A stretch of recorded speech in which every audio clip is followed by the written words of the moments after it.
days. If we blame it on anything, let's blame it on the rain. I knew it all along, I'd have to write this song. Too young to fall in love, yes, we knew it all along.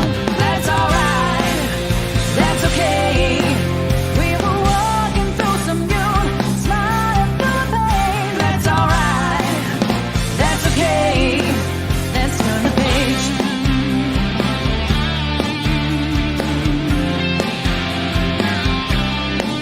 My friends called today, down from LA.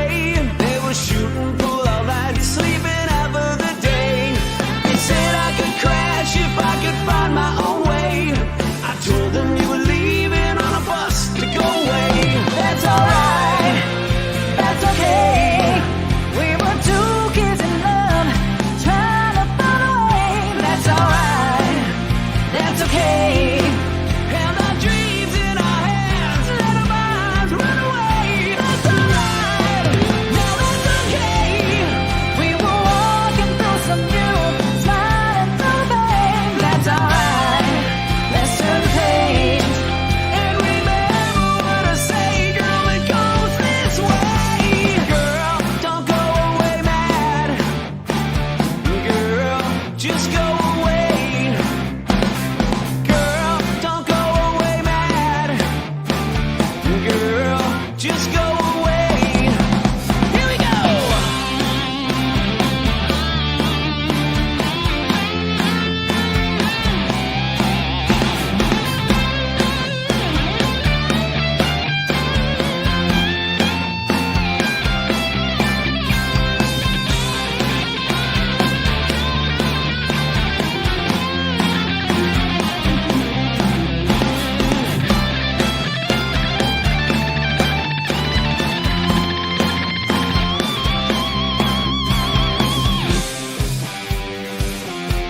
Don't go away mad. I don't want you to stay.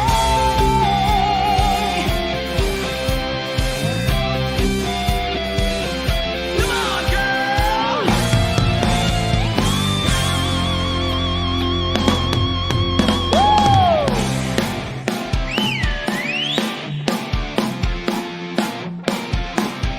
Come on, baby. I said one more time. Girl, don't go away mad. Don't want you to stay. Girl, just go away. I know you will. Don't go away mad. You're leaving me here. Girl, just go away. Don't go away mad. Don't you want your girl? Just go away. I said, girl, don't go away mad.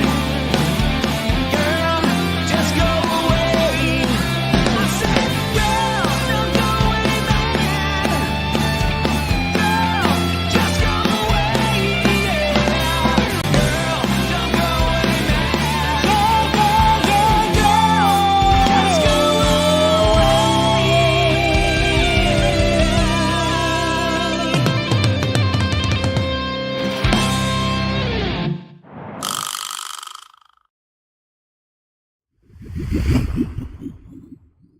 One, two, three.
All right, good evening, everyone, and welcome to episode 9 of Bands Across the Water. I am your host, Darren Curtis. It is my pleasure to be here with you this week. I hope everyone had a wonderful Christmas. December 27th already. This is my final show of 2020.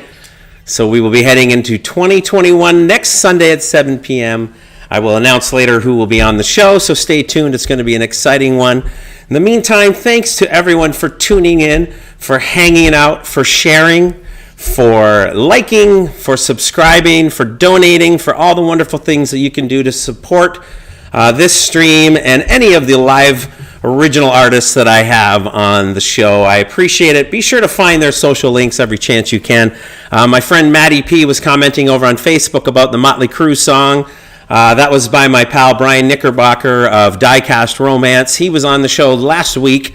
It was a great episode, and I had the pleasure of singing lead vocals on that song, along with Aaron Accomando, of course, of Elsie Binks, and some of the Elsie Binks crew, if not almost all of them, were a part of that track. So it was our pleasure, and thanks for noticing, Matt. That's a great Motley Crue song, and I had a fun singing it. So anyway, tonight is no further... any further of a less of a show than every single one of these have been, and I'm really excited to have this guest on with me tonight. So, that being said, on the show this evening, I will be speaking with my pal Jason Mercer, who will be checking in from London, Ontario tonight.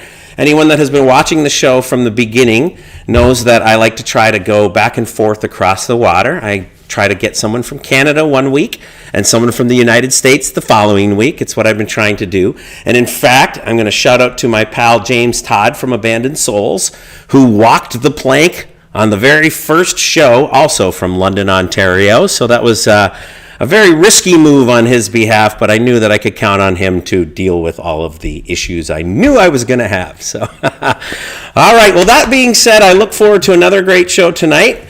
Jason comes to us from London, as I said, and I think without further ado, we should just chop right to it here. Mr. Jason Mercer, welcome to the show, my friend. It's great to have you here. My pleasure. I'm happy that you are here. The audience was going crazy. They love you already. So, the live studio audience. This is filmed in front of a live studio audience. Well, as always, I like to say thank you for being here and for bearing with my technology woes that we also got to encounter. No exceptions to the rule, unfortunately. So 2020 is going out like a lion, and 2021 will come in like a lamb then. Let's hope, right? But... right. And I had in the Pets Across the Water segment, you had sent me a couple of pictures of your cat and your dog, and I was excited to have them in there. And I don't know if you'll have seen it yet, but I look forward to maybe getting Marley on screen later on.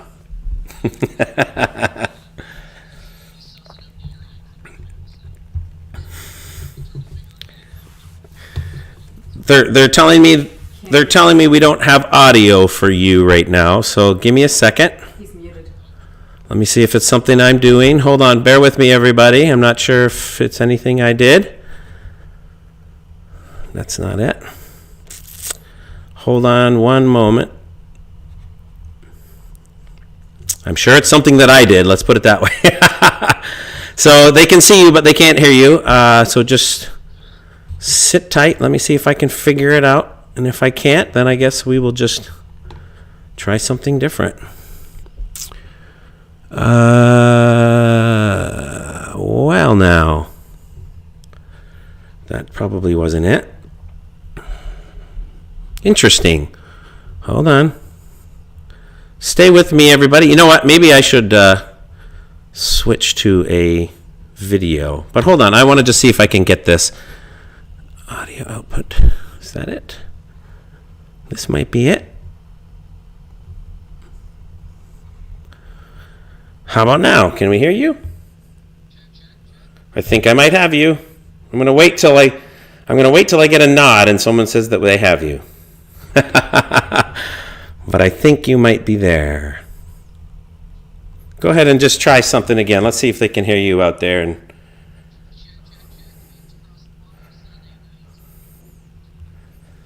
Nothing yet? You're still not hearing him? It's funny, I can see him. Guys aren't hearing him, huh? Still no audio? Nobody? Well, that's strange. I'm seeing you now. Yeah, I'm not sure why it's not... You're not seeing it for sure? You're not hearing it out there? If anyone is... Still nothing. Okay, I see people are commenting. My apologies. I'm not sure why that is. I'm not exactly sure what's happening, but I will keep messing around with it till I can hopefully get it figured out here. This doesn't normally happen. I'm going to guess not, but I guess it doesn't hurt to try, huh? Interesting. I wish I knew what to say at this moment. Let me just go back here for a second, and everything seems okay here. It's interesting because I can see you on here. I can totally see. Oh, hold on. Okay, how about now? Try now. Let's see if we have it. I feel like check. 1 2 2 2 check 1. I might be onto it here. Hopefully, I'm hoping. I know it takes a few seconds for it to get out into Streamland for them to say whether they hear you or not. Okay, I got a thumbs up. I think I got a thumbs up. Okay, hold on. Now just 1 second. I'm going to switch to one more scene and make sure I have you there too. Hold on. Sure. Sorry about that.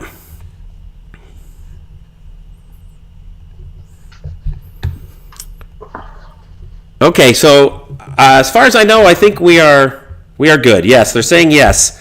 They're saying yes. Good. Everyone, the audio. Like I was saying, technical difficulties have always, and they seem to follow me wherever I go. I can't get anytime I get near Pro Tools.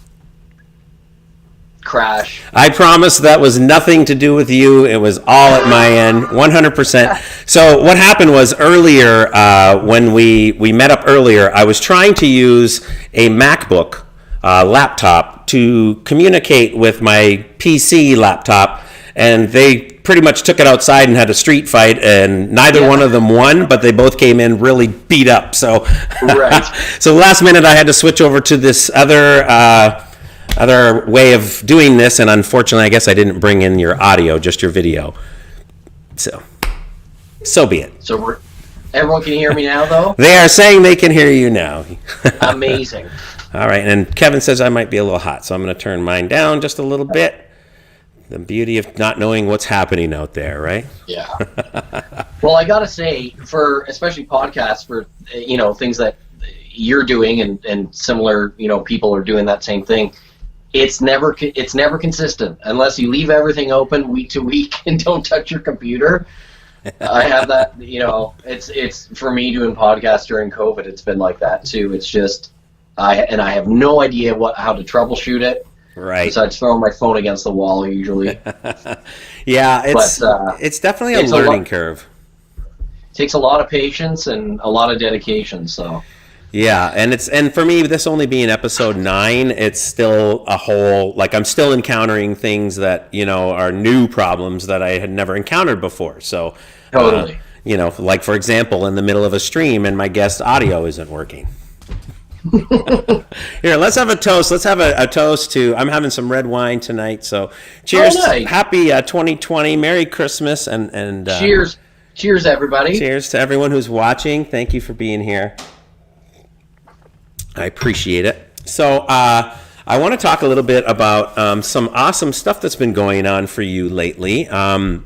So why don't you start telling me a little about this first video that we're going to show in a little bit. But I do want to kind of get into some of your music and sort of where you're at now with Jason Mercer Music and how you're kind of dealing with everything that's going on in this world right now and how you've been kind of pushing forward and carrying on, Absolutely. It's been so weird because I feel like we've gone through, all these phases of COVID, and kind of when it started, none of us kind of knew what was going to happen, how long this was going to last, and especially for, artists and musicians, it's been kind of a time to kind of sit back and kind of reevaluate things and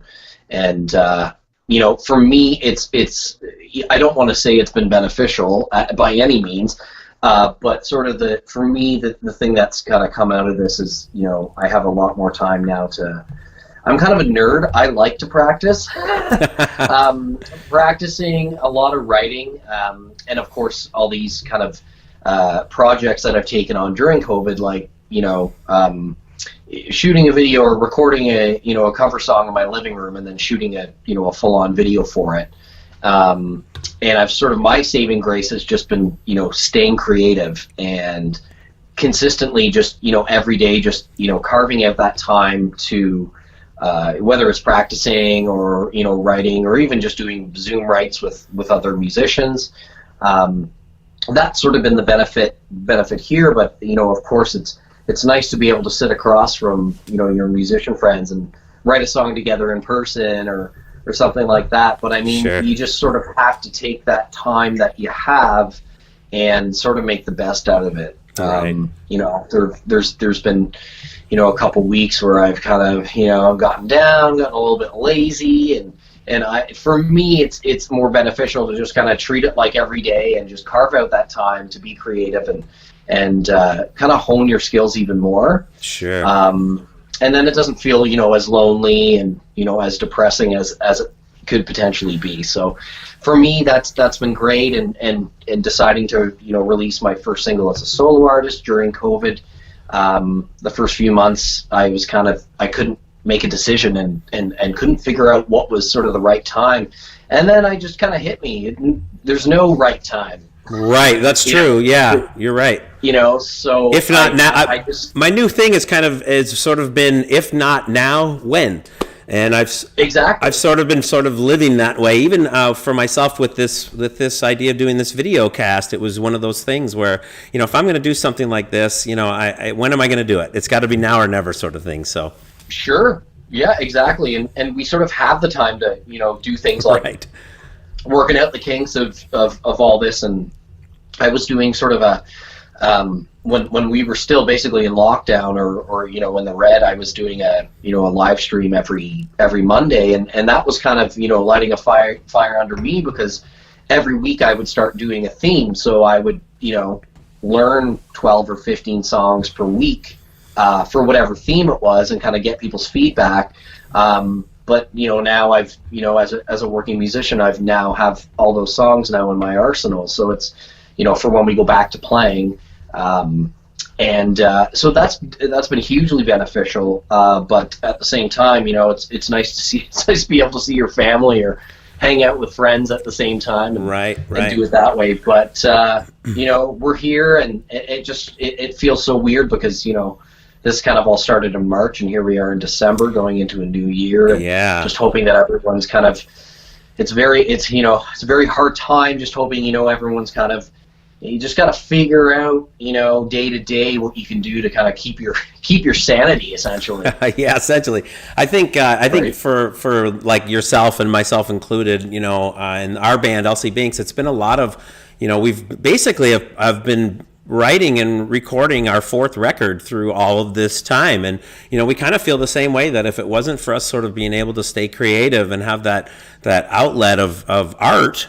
It'd be like, man, what else would we be doing? Because I feel bad for a lot of artists who aren't able to do anything right now. They're sort of stuck and not able to find an outlet, and it's a tough time. So how about you? How do you feel with regards to like not playing live right now? I understand that you're getting a lot of work done, but you're also Right. you're missing a side of things that I think every artist looks forward to, spending time on a stage with people that care about their music.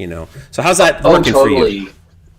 Yeah, and it's been it's funny that you bring that up, because it's been kind of touch and go, because different bars and restaurants, or any place that basically hosts live music without it being a full blown music venue, have been, it's sort of touch and go. So there have been times in the summertime where we've been allowed to gig and play for people, of course safely and with restrictions. Sure.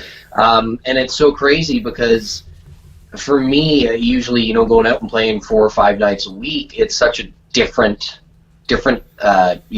thing, and your lifestyle almost changes because that's kind of what you're relying on. And sort of during the summer when we were allowed to get together and play under these restrictions, it was just, you realize how much you could, as a musician, you could potentially take that for granted, because you look at your bandmates and, even if it's just a short 2-hour gig at a bar that's closing down at 11, right, you just get in that groove, and you're super rusty, but because you haven't played together in a while, but there's still just that, for me, it might sound cheesy, but, for my soul, 2 hours of playing with my buds in a bar, or, playing cover tunes is gonna, that does so much for me, because you're there, you with your buddies, and great musicians, and it gets you inspired, and, you go home and go, all right, well, I gotta be at home for 3 days, and with the exception of doing groceries and things like that, it just lights that fire again,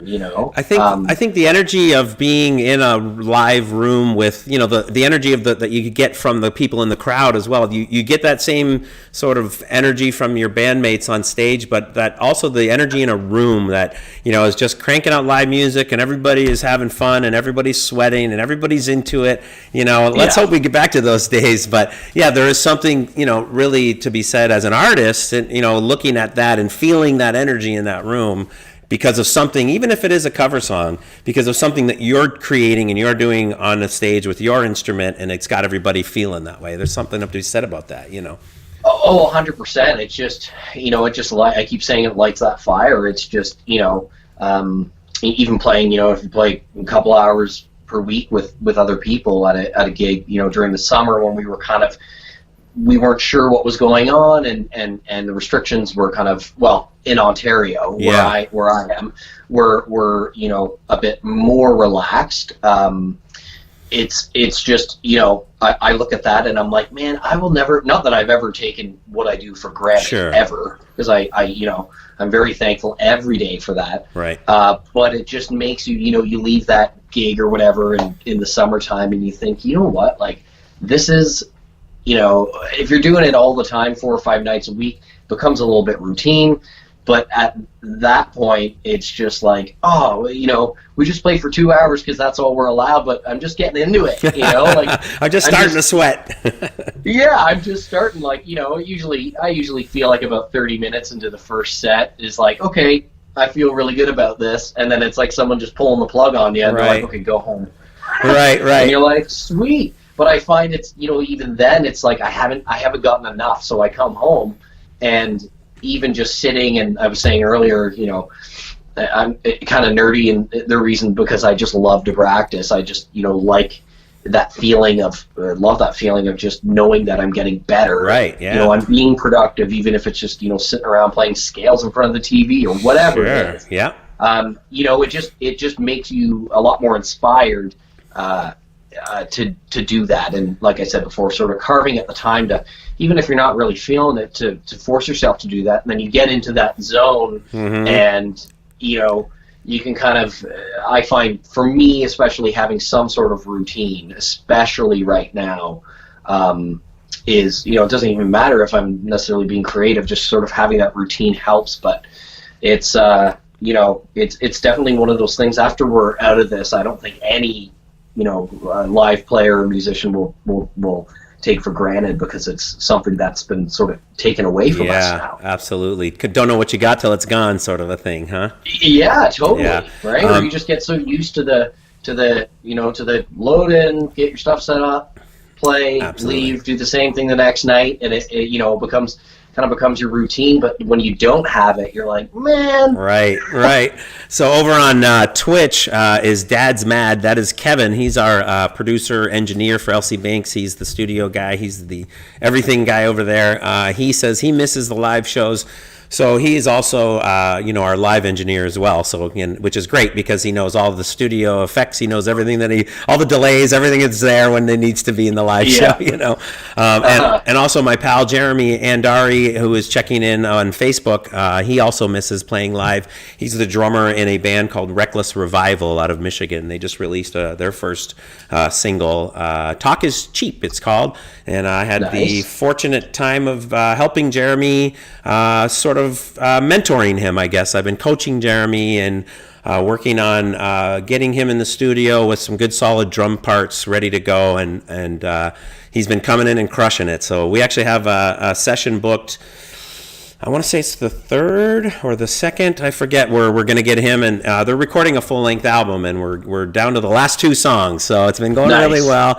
Yeah, so check out Reckless Revival, you guys, if you get a chance. That's what this show is all about, is introducing new music to people. So yeah, Reckless Revival, great band, and we got 2 more songs with them to do, and I want to get into, speaking of great music, I want to get into this first song. You were just alluding to a new song and video that you did. So why don't we talk a little bit about that, and I'll have you introduce the video, and we'll play our first video of yours. Sure. Yeah. So the I was very fortunate to sort of before all this happened to go down to. Here's the thing. Before I say that, I need to preface it with every time you talk to an artist that's gone down to Nashville, just throwing the name around. I went down to Nashville. Went down to Nashville because that's where my producer that I met a few years ago. Met him for the first time. His name is Mitch Dane. He works down at a studio in Nashville, and he's sort of the reason why I chose him was because I had met him a few years ago, and we hit it off so well. And just listening to his body of work, it just was like, that's. This is the person I want to produce, these first few singles. So awesome. Went down to Nashville in at the beginning of the year. Actually, the second night I was there was the tornado that came to Nashville, which was, I was fortunate enough to be, I was just in an Airbnb sleeping, but obviously out of the path of this tornado. Right. But then, of course, woke up and everyone's lives down there have been flipped upside down. So there was sort of a little bit of that feeling kind of going on, especially with the session guys that played on the songs and things like that. But we just kept persevering, just going through and getting the work done. And so I went down and recorded this. Sorry, I have a cat climbing up my leg. Is this Sturgill? This is Sturgill. This is Sturgill. Oh, good. He's climbing. He always looks very happy to be here. Hey, buddy. I mean, he's cats climbing love that. up my leg as I'm trying to. So, well, Sturgill made it into Bands Across the Water, or Pets Across the Water. So she or he? He's a boy. He. So Sturgill might as well make it into Bands Across the Water as well. Why not? There he is. He's a fun little friend. Ah, he's cute. Super cute. Yeah, he's keeping me warm. All right. So went down to Nashville beginning of the year with the aim of recording basically 3 singles. So the first one, the video that you're going to show, was a song called Nobody But You.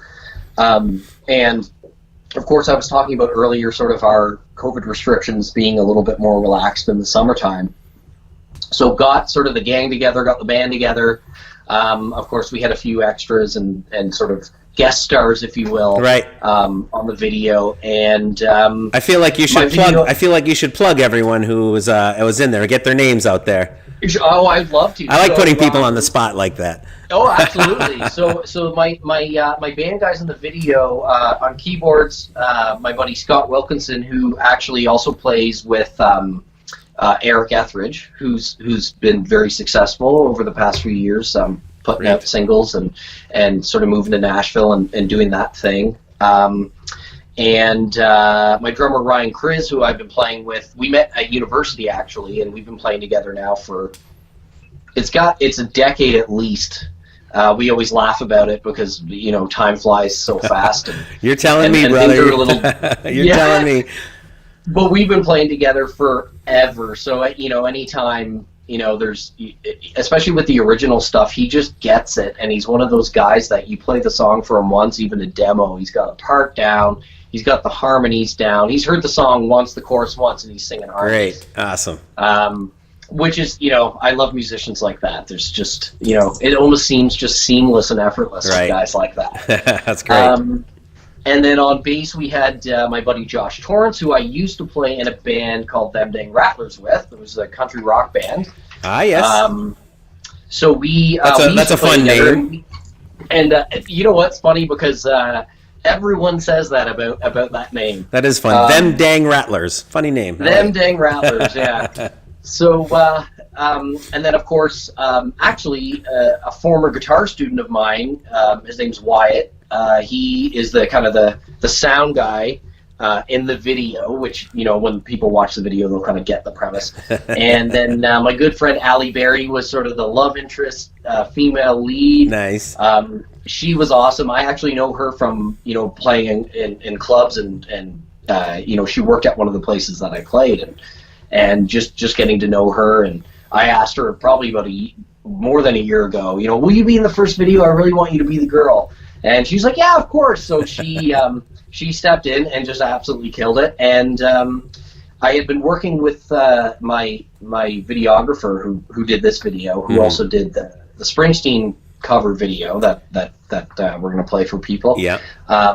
Him and I started working together about 2 years ago, and just sort of formed this instant bond. And he actually does a lot of rap videos. Nice. So a lot of quick different angles and stuff like that. And we just started hanging out. The first time I wanted to do a video, kind of told him what I wanted, and he knew exactly what to do. And so we did that this past summer. What's his name? Let's send a shout out to him as well. Jeremy Trednick, and he his company's called J Reel Videos, J-R-E-E-L Visuals. All right, I'm sure they have a website or something. He does, yeah. He's on Good. Instagram, and he's got a lot of the content that he films. Great. He's one of those guys that's super humble, and you're like, dude, you need to put more stuff that you've done on social media so people can see it, and so I can get you more work with other artists and things like that. So one more time, his name there. We'll plug him one more time. Get some more work for him. Jeremy, I pronounce it Trednick, Tredenick. All right, Trednick. Yeah, great guy. So fun to work with. There's never any stress. It's just like, what do you want to do? Kind of, this is my vision. Let's kind of put together kind of a treatment for video. And he's one of those guys that's just so fun to work with because there's no stress. Awesome. He's always smiling. Awesome. That's great. So he's kind of my go-to guy for that stuff. I'll even send him stuff, if I do, a cover song from home or whatever, and, I have more than 2 cameras, I'm like, I can't edit this. And I'm not taking although I have tons of time, I'm not taking the time at home to learn video editing. I've got enough of that going on with Logic. Right. At home, That's funny. So, and it takes a lot of pressure off me. I can kind of set up and get everything, done the way I want to, and then kind of send it to him and tell him what I'm looking for, and then he comes back with, a near flawless version of what I was looking for, and then it's awesome. Like a couple changes, and we're good to go. Oh, that's great. That's great. Well, it's a great video for sure. Before we jump to it, I just want to make a mention. Barb over on Facebook, she said that you did a socially distanced fundraiser for frontline workers on your street in front of your house back in June. That's right. Wow. Tell us a little about that, and then I want to get into the song. Sure. Yeah, it's that's awesome, by the way. Congratulations, and awesome for you to do that. It was really cool. We wanted to. I mean, part of the reason behind it was a little bit selfish, because I said to my a couple bass player friend of mine and another drummer friend of mine. It's funny how all our friends are other musicians. Right. So it's just like there's so many of them. So, we all live in the same nocturnal time of day, I think, is what it is. That's right, yeah. So I basically kind of, another, not Ryan, who was in the video, but another drummer friend of mine, I kind of approached him and said, here's, we were like, just talking one night about how, crappy it is that we can't play together. And I basically kind of said, I think off of that, said, there's nothing stopping us from socially distanced, setting up a jam space and just rehearsing, maybe just do a live stream and play through sets that we would normally do on a Friday night or something. Right. But that sort of morphed into, okay, well, maybe we could do something that benefits our desire to play together, as a band, and also kind of benefit sort of what's going on in our world right now. Yeah. So we put together, him and I put together, this drummer's name is Steve Crew. Great guy. He's been playing with bands and in and around Ontario for a long time. He likes to say when he was mid to no famous, because he was in a band that toured with a bunch of like well-known bands, put a couple records out, right, had label support. But we all, musicians know how that goes. Sure. Having a record deal doesn't necessarily mean anything. So nope. It was one of those things that, mid to no famous, he likes to say. Anyway, that's good. And, I kind of thought, why don't we just raise money, before, during, and after the event for frontline workers? Because they are the ones that are, putting their health at risk and potentially their lives at risk to help people in a time where this is a completely brand new thing, right, and no one knows what's going on. So, we thought, where should we do it? And I said, my front lawn. Awesome. I said, all my gear's here, so if we set up on my front lawn, people can hang out on the street. I kind of live in a bit of a residential area, so it's not like there's cars going by all the time. Right. So we just said, let's just set up on the lawn, set up a PayPal account. We had a couple big giant, those water cooler jugs that people could walk by and put money into. Cool. So we raised just over $1,000 for frontline workers. Awesome. And it was, we had a lot of people out, come and hang out and be socially distanced, and it was really successful. So that's fantastic. So it was something that was really fun for us to do, and of course, we just wanted to play together. Right. You get to have a jam session with your friends, and you get to play to some people out in the street, and you get to raise $1,000 for a good cause and something you believe in for some people that deserve it. I think that's a win-win-win.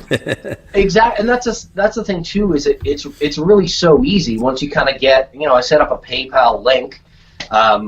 If people want to donate, they send it to the link, and then basically after I put kind of a very soft kind of expiration to donate on it. Yeah. But had that, and then literally just went on I can't remember the exact website, but it was for Canadian healthcare workers. Gotcha. And awesome. you just send them a donation, and it's it's that easy. That's fantastic.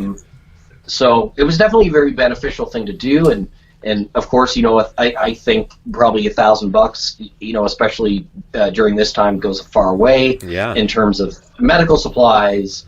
Masks, all that kind of stuff, and just trying to show healthcare workers our support as well, because I'm sitting at home having a Crown and Coke, having a great time talking to Darren, getting better on your guitar, and they're out there, doing things that are, very important. Absolutely. So we just thought, that's a good thing to do, and we're musicians, and this is sort of how we know.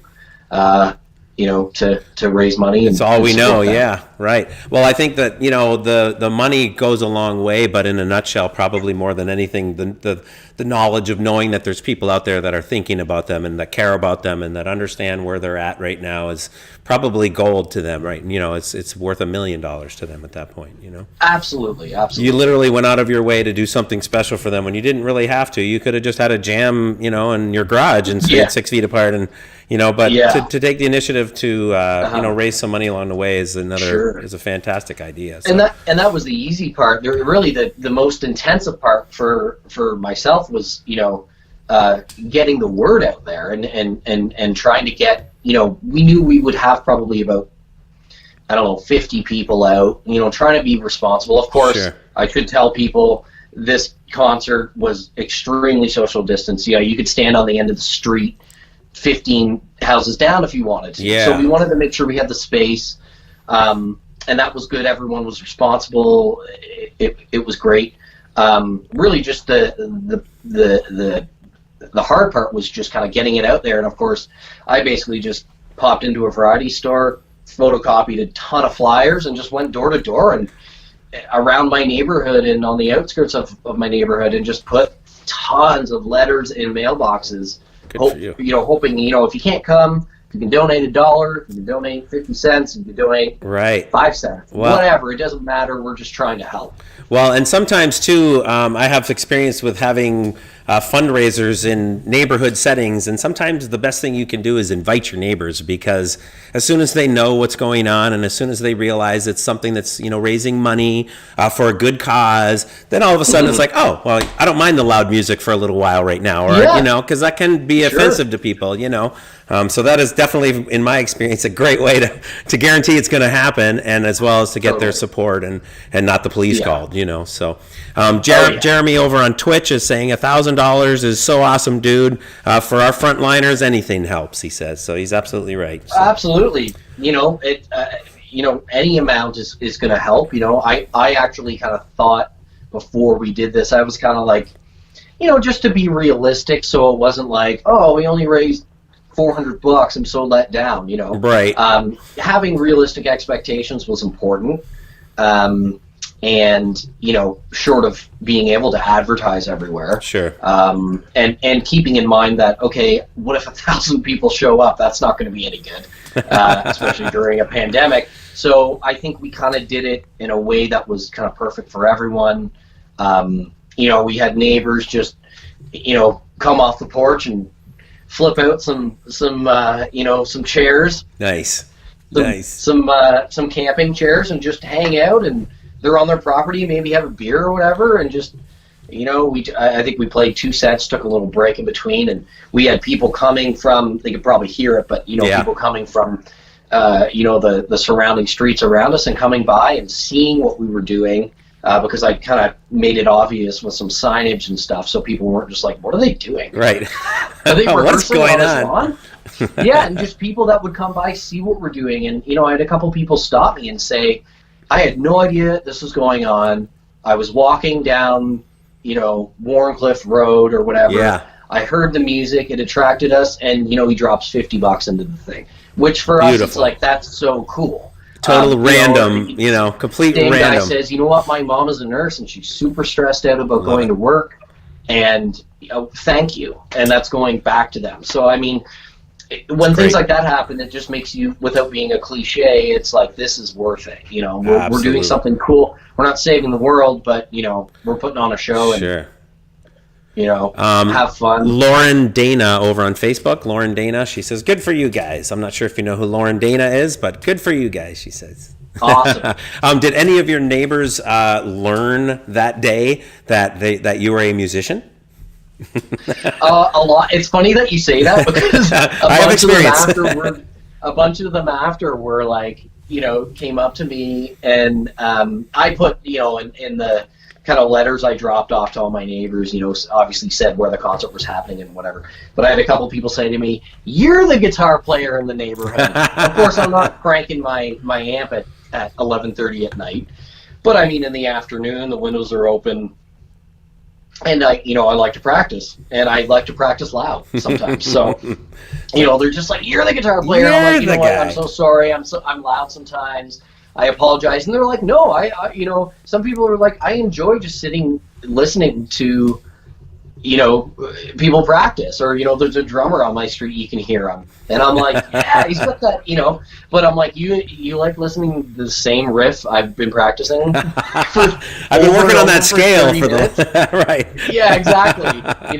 Just trying to nail down a riff or something. And, right. And they're like, "Yeah, but it's music, and it's real music, Good. Not all neighbors are that supportive.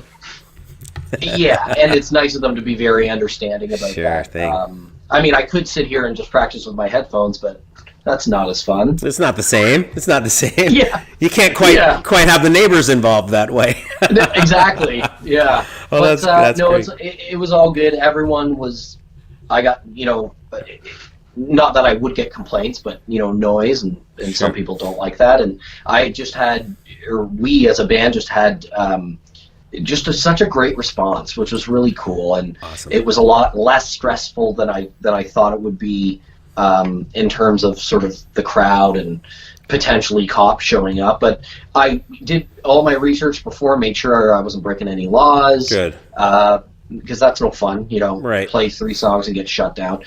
So I made sure that. I have a couple police friends that I invited. Oh, it's a good move. Yeah, exactly. Yeah, you're just like, "Are you working? Just come by. Just bring the cruiser by. Just don't shut us down." You'll be fine. So that we'll was really dedicate a cool. song to you. Yeah, yeah, exactly. To have their breaking the law, having their Jailbreak. yeah, which was was key to the event. So I mean, it all went great. It was a fun time. I'd like to do another one, but I hate snow. So, and playing in the freezing cold. Yeah, nobody. It's not fun. You would get serious social distancing in the crowd too that day. I'm afraid. Oh yeah. Yeah, I don't. Yeah, just No two one. neighbors. Nobody. Yeah, Looking out their Exactly. curtains from across the street. yeah, with a cup of coffee. Yeah, I'm not going out there. Well, I'm glad that But, Barb mentioned that because that's a great story, and I'm glad that everybody gets to kind of hear that. You know, it's For sure. It's good for you guys for doing that. That's awesome. Yeah. Mm-hmm. Okay, so let's get into this. I think ideally we should dedicate this next song to the frontline workers and to everyone in Nashville right now who has woke up to Christmas Day a tragedy. So, and since you recorded this in Nashville, I think that makes for a good segue into this video. Absolutely. Okay, well, here it is, you guys. This is Nobody But You from Jason Mercer. You can find him at jasonmercermusic.com. I have all his socials up there. Nobody But You, filmed by, again, who is it? Jeremy Treednick, J-Real Visuals. J-Real Visuals, Jeremy Treednick, and this was done in Nashville. You guys recorded 3 songs while you were there, huh? 3 songs, and then we did the video actually in Belmont, Ontario, in front of my friend's barn. That's a great setting. It's a perfect setting for the song. It is. Awesome. All right, well, here it is, you guys. Nobody But You, Jason Mercer. Check it out.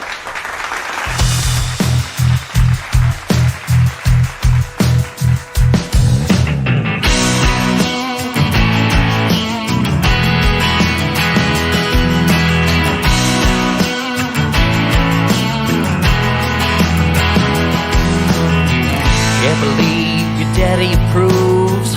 Well, I wonder what the hell he's thinking. You got your mama's golden heart, I got my daddy's thirst for drinking. Yeah, I'm thinking I'll probably never change.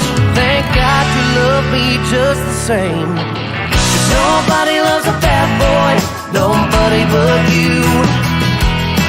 Time and time again I've been misunderstood. I love you, baby, you know I do. 'Cause nobody loves a bad boy like a good girl could. And that's you.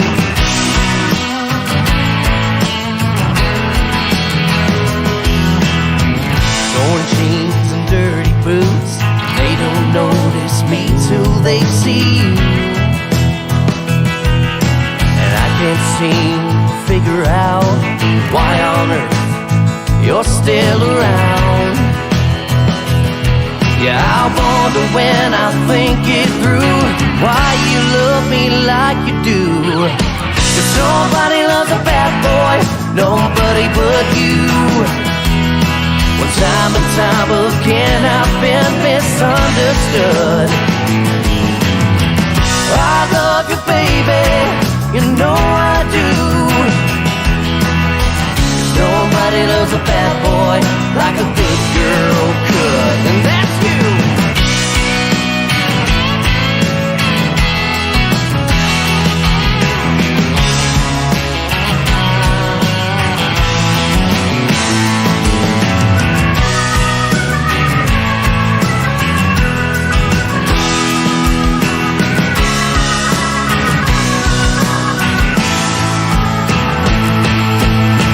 Nobody loves a bad boy. Nobody loves a bad boy. Nobody loves a bad boy. Nobody but you. Well, time and time again I've been misunderstood. Well, I love you, baby, you know I do. 'Cause nobody loves a bad boy like a good girl could. Nobody loves a bad boy like a good girl could. Nobody but you. Yeah. Nobody but you. Yeah. Nobody but you.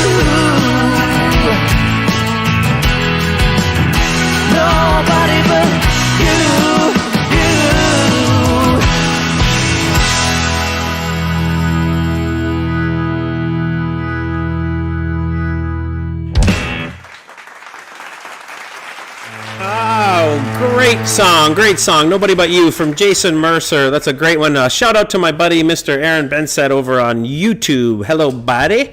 I see you over there. I just want to take this minute to remind you guys and let you know who I have on the show next week. Check it out. It's going to be a good one.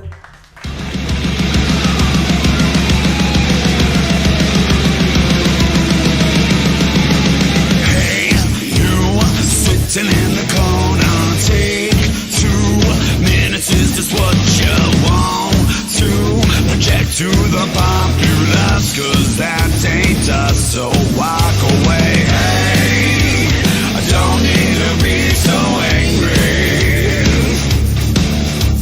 Hey, don't need to be so angry. Can we put out this something? That's right. Next week, I will be joined by Jaron Giulino from the band Tantric. He's the bass player. I look forward to a great show with him. Lots to talk about. Lots of fun stuff coming up next week. Sunday at 7 p.m. It'll be my first show of 2021. Tune in. Bands Across the Water, 7 p.m. Sundays. Sometimes some balances somehow. Just don't need to be so angry. Chill out. There's no need to be so angry. We put up this appetite for revolution. Dedicate my spirit to your own song. Put it on the side, take it on the side. That's right. Jaron Giulino from the band Tantric, bass player, will be with me next week. Y'all can join me and tune in Sunday at 7. In the meantime, I am here with Mr. Jason Mercer, and we are having a wonderful talk.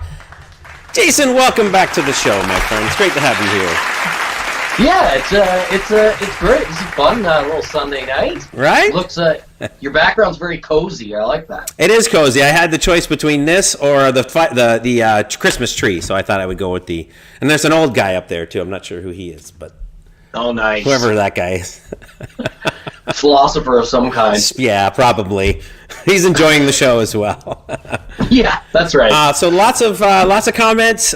Sandra over there in let me see, where is Sandra watching from? I saw her somewhere. She's on Twitch. She said she gave it lots of hand claps. And Dad's Matt over there. Wow, awesome, loved it. And then I see that you got Jeremy's name in there. Jeremy Trednick. I tagged him so he would see us name dropping. Great. That's good. Well, good for you. Well, that's a great song and a great video. And why is it that the sound guy always gets the girl? What's the deal with that? That's right. Yeah, I know, right? It was a fun. It was a fun spin to put on things. In terms of that video, because I knew I wanted sort of the full band, the full live band shot in there. But obviously, I kind of want to do something to grab people's attention as opposed to just having sort of a full-on live performance video. So right. It was really fun. It was we shot most of that, like 90% of it, in a day. Fighting the sun, the sun's always a problem, and trying to, when you're shooting a video, is getting the right lighting. So of course, sure, if the sun's super out and bright, like summertime, it's hard to shoot because it's so bright. So you kind of hoping for an overcast day, which is kind of the weirdest thing to say. But right. But it makes sense. Yeah.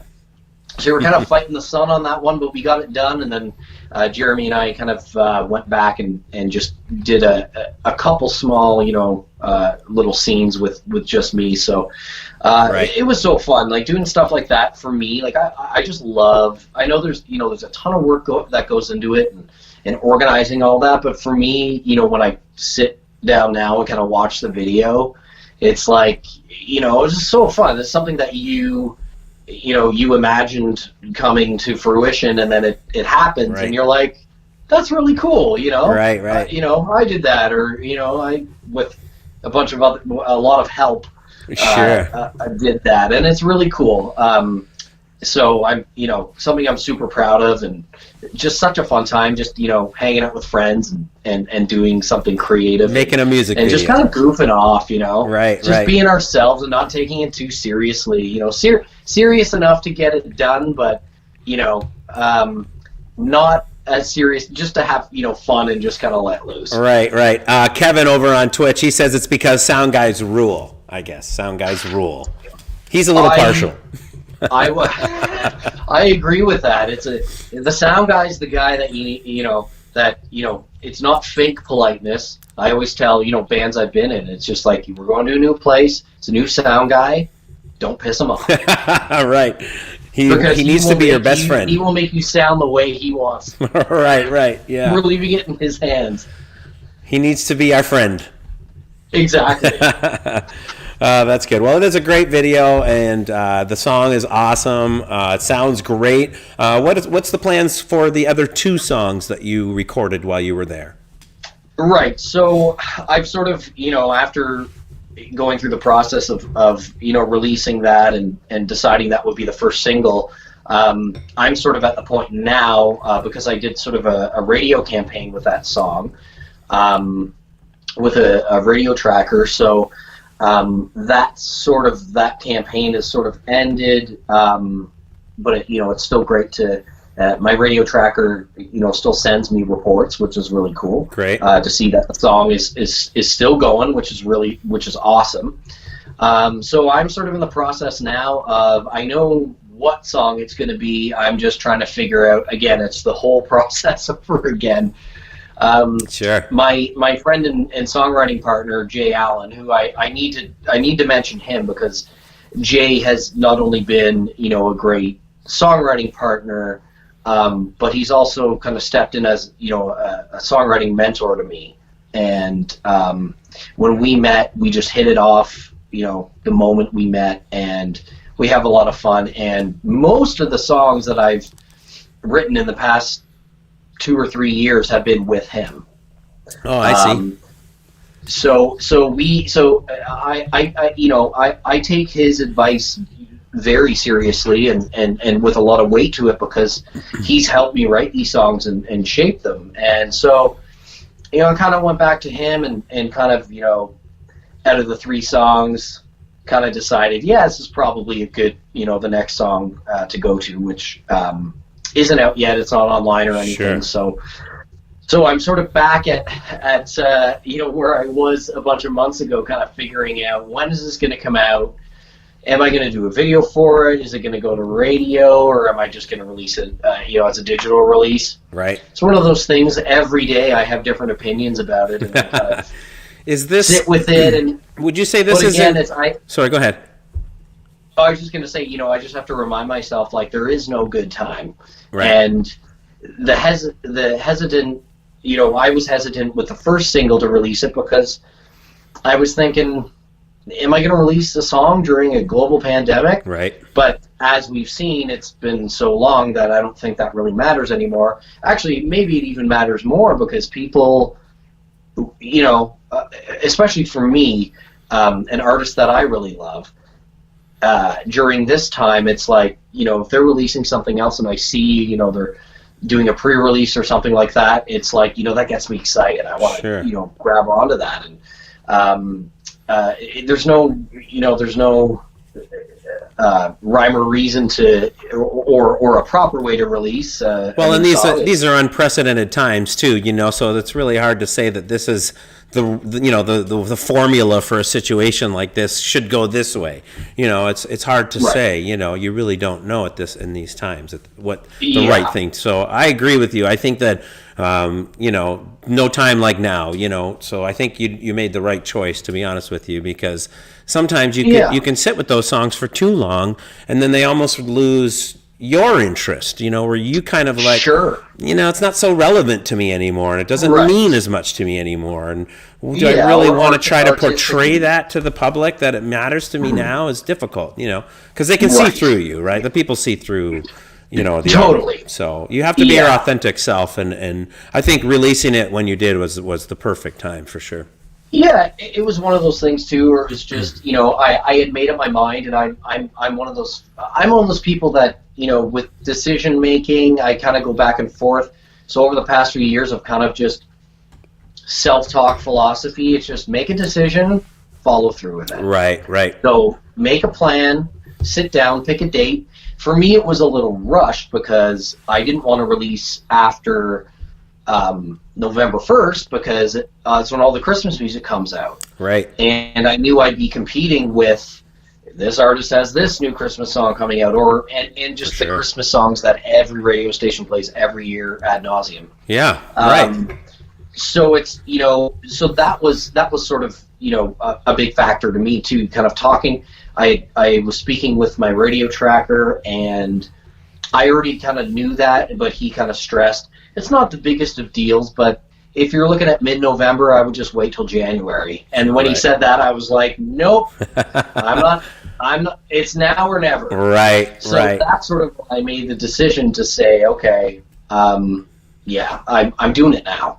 Right. So things were a little bit rushed, but I'm one of those people that, under the gun is kind of when I do things best. Right. Just because you have no time to procrastinate or go, I don't know about that photo. It's just like, make a decision, man. And go. I'm one of those people, I have to be put in that spot. Make a decision. Right. So it was nice. So now I can kind of sit back and say, okay, I know what the song is going to be. Am I going to do a video? Is a video feasible right now? Because we're in lockdown and COVID's bad. COVID's, is almost as bad as it's, been since the beginning, right? Especially where I'm at. I mean, Ontario's going right back into full lockdown, are they not? As of today, I believe, correct? Yeah, like it was the day after, so Boxing Day. So we're day 2 now of a 30-day lockdown. Yesterday, so it's so you can make plans around that and kind of do all the, all that extra work, and so that's sort of where I'm at right now. I'm still sort of, part of me wants to, I feel like I need to keep pushing this song, but at the same time, there's always things to be done, things to be organized. So right. I'm looking to that. Step number 1 is just deciding on the song. Sure. What song it's going to be. Right. So that's done. Isn't it funny that I think the average kind of person, and I mean, and we're talking at, no offense to either one of us, but at this level, at our level, it's still this major decision process. It's still this major, like, what am I going to do? Is it going to go this way? Am I going to do that? So people, I think, don't really realize what it takes for an artist to release new music, and the thought and the planning and the work that goes involved outside of the recording, outside of the tracking, outside of the putting it together, finding who's going to do the cover, taking the photo, all of that stuff. Now it's like, okay, what song am I going to put out to the world first? Or what am I going to do next? So a lot of people don't realize all the thought and the effort that it goes outside of just making the music. It's a full-time job. Right.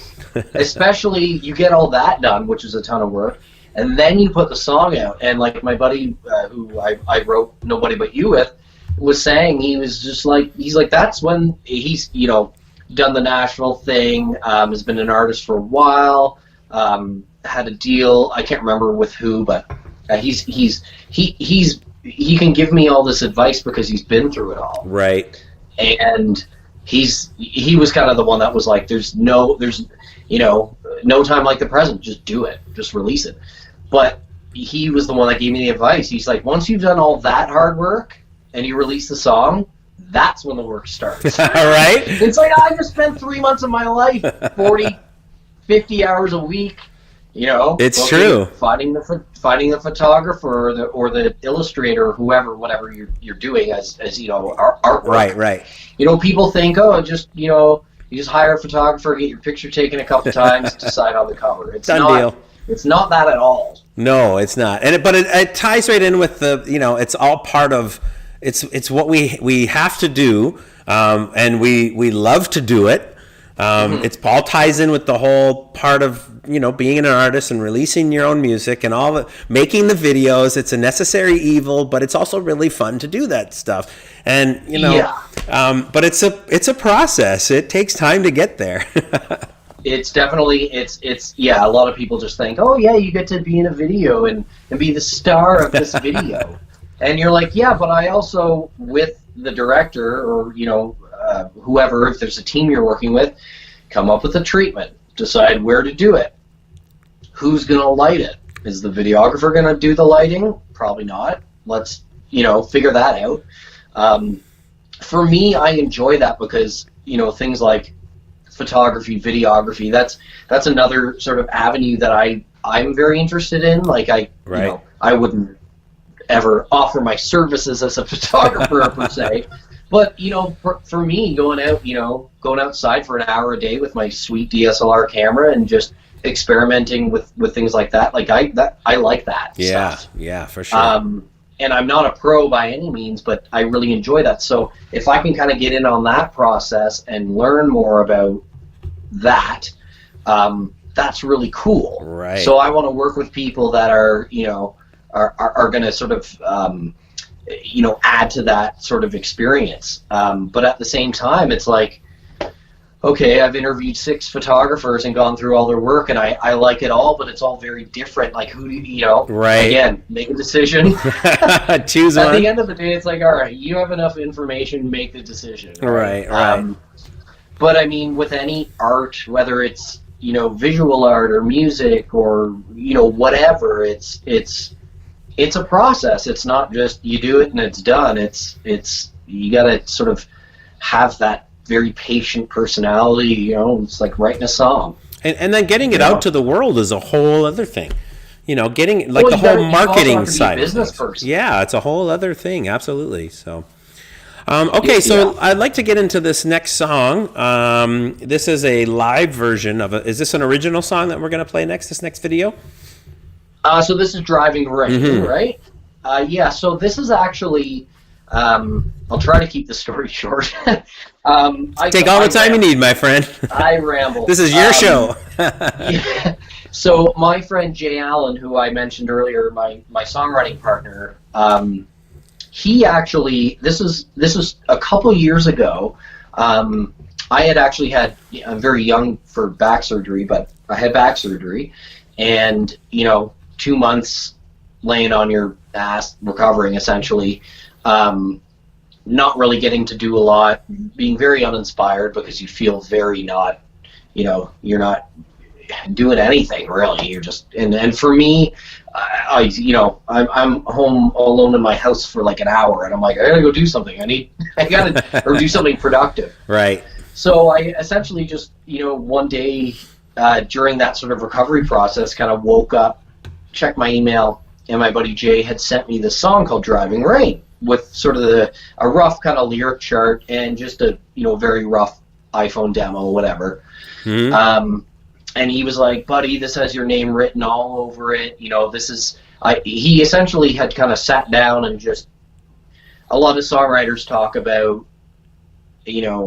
how I started this riff 3 years ago and then I finished it yesterday or whatever, and then other songwriters say it just came to me, and then of course. I'm the kind of person that goes back 4 or 5 times and edits down. Right. But he had just come up with a song that just came out of him and sent it to me. And he's like, "This has your name written all over it. I don't know why. Listen to it for a couple days." And I was blown away. The first time I heard it, I had chills. Nice. And so I kind of learned it. And when I was able to I think I was standing because I couldn't sit. So I had to stand and send him back a demo, put it into kind of more my key, and he got it and kind of said the same thing that I had said to him. He was like, "Dude, I'm like crying right now." That's magic at that point. This is perfect. And of course, and I'm very adamant about telling people, especially when they hear that song, because people will, friends of mine or whatever, people that I don't see all the time will say, "That Driving Rain song, man." And I'm like, didn't write it.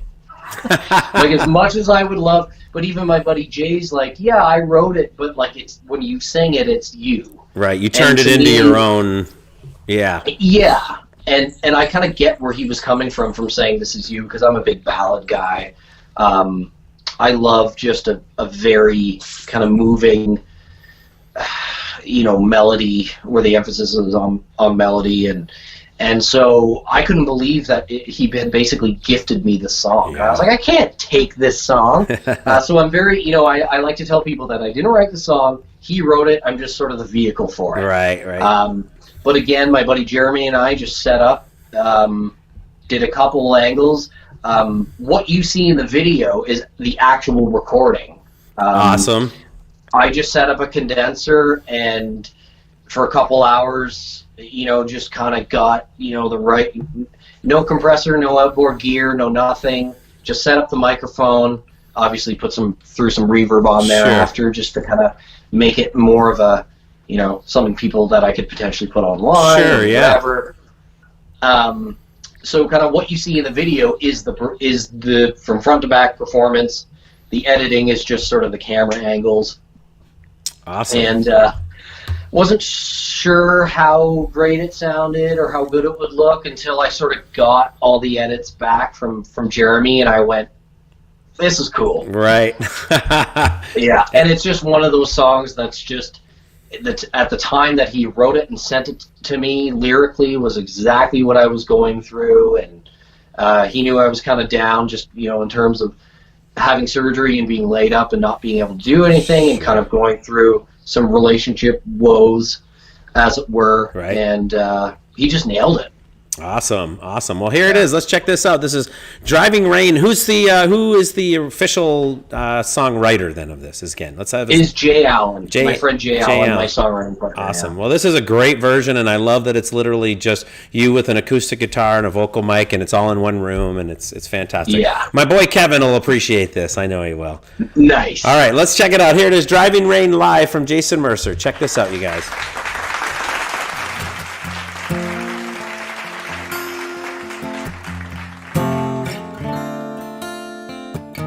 Rarely storms in London, but listen to that wind held up on the highway.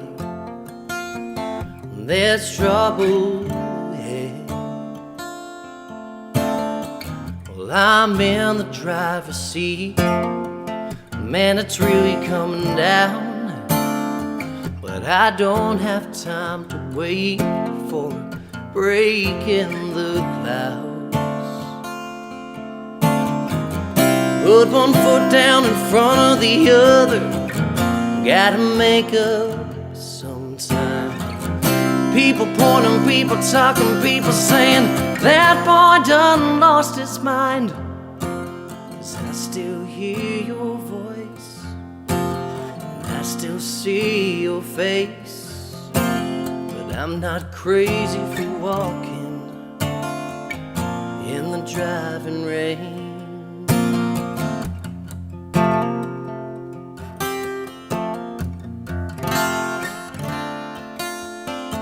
The thunder keeps me moving, the lightning helps me to see where I'm going, and where you are is where I should be. Put one foot down in front of the other. Gotta make up some time. People pointing, people talking, people saying that boy done lost his mind. 'Cause I still hear your voice, and I still see your face. But I'm not crazy for walking in the driving rain.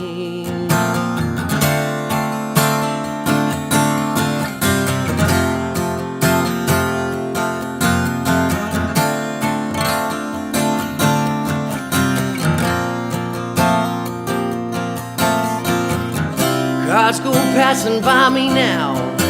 A man yells, get on in. I'm almost there, but thanks anyway. She's where the sunshine is. Put one foot down in front of the other. Gotta make up some time. People pointing, people talking, people saying that boy done lost his mind. 'Cause I still hear your voice, and I still see your face. But I'm not crazy for walking in the driving rain. No, I'm not crazy for walking in the driving rain.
I love the pets across the water. What can I say? And we've got Marley in there, which is awesome, and we have Sturgill in there, which is also awesome. And I want to mention a great song there. That is a beautiful song. I'm getting a lot of little comments, so I want to just tell you. Let's see. Cynthia is checking in on Facebook. Cynthia is working tonight, but she says you have a great voice. And thank you, Cynthia. Cynthia is a wonderful supporter of original music. Her daughter, Melanie, is an artist that she has her band called Nopacetic, and she was my second episode actually on Bands Across the Water. And Nice. I've been fortunate to work in the studio with Melanie on more than one occasion, so it's been a lot of fun. And Cynthia is a wonderful supporter. So thank you, Cynthia, for being here and tuning in. Let's see. And my pal Kevin over on Twitch sounds real good. He likes the sounds of that. Nice. That's great. I also have one more comment on YouTube from my friend Mr. Bensett. He says, very nice tune. And he is a hell of a guitar player as well, so he should know. Nice. So great job. It's great to see Marley in Pets Across the Water now. Why don't we talk about her for a second, because there's an interesting story with her from what I understand, although you and I haven't really talked about it. I did get some insider information about Marley. I bet you did. Yeah, and I would like to hear a little bit more about it because it's really interesting and good for you, by the way. Oh yeah, he's a boy. I should have told you that earlier. I'm sorry. Well, my bad. That's okay. I call him a girl all the time. It's good. Yeah, and by the way, I love that you had that segment. Well, thanks. Because it's hilarious because, everyone loves their pets. Right? Why else would we have them, right? But, I mean, it's hilarious because people are always like, man, you're obsessed with your dog.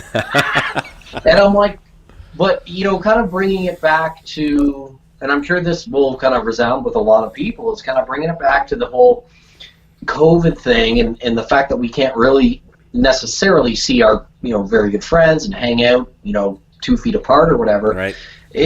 These animals keep me sane, man. Like Marley just turned 9. Nice. I adopted him when he was 1, and you've had him for 8 years then, huh? Yeah. Awesome. Yeah, we've been buds for a long time. He's made it into a couple of your videos too. Yes. Well, it's so funny because all my friends or people that, I take him on a walk, that meet him, everyone loves him because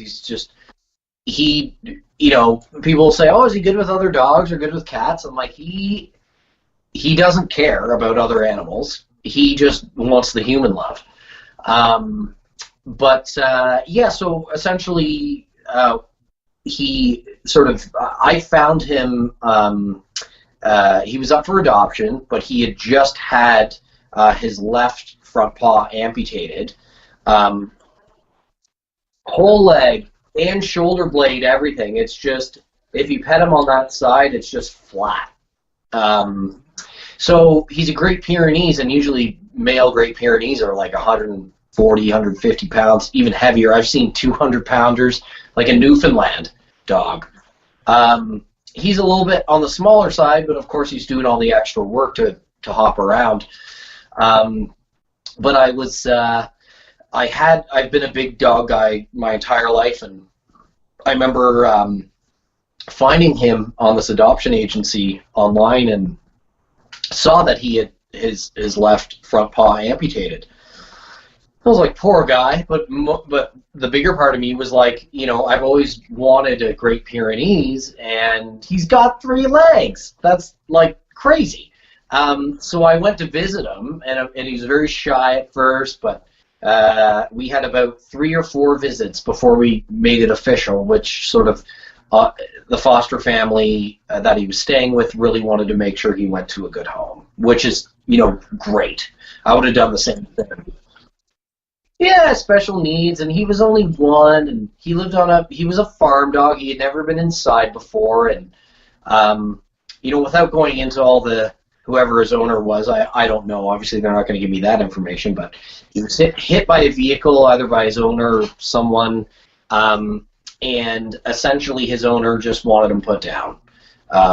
Because, living on a farm, he was the farm dog, and then the family had their own family dog that lived inside. Right. So I feel like he wasn't really that cared for, which is insane because he's just the sweetest dog ever. So after these visitations, a couple of adopting times, a child. Though. Good for them to be so thorough about it, I guess. Yes, and it's great because I still keep in touch with them, and we visit them all the time because they're only about 30 minutes away. Awesome. So Marley gets to see his foster mom like a lot. Oh, that's great. And they still, he remembers who she is for sure. Right. Nice. And she gets to see his progress and all that. But so that happened, and I adopted him, and then Sturgill came along actually just not this past summer, but the summer before. He was just a Toronto dumpster cat, I was told, and lived with an elderly woman, and she couldn't really take care of him because he's still young and has a lot of energy. Right. So I adopted him, and Marley doesn't really notice him. He just they don't fight like cats and dogs. No, they're totally chill. I mean, they kind of it's true that pets almost take on the personality or the lifestyle of their owner. So if I'm like, I'm going back to bed, they're just like, all right, cool.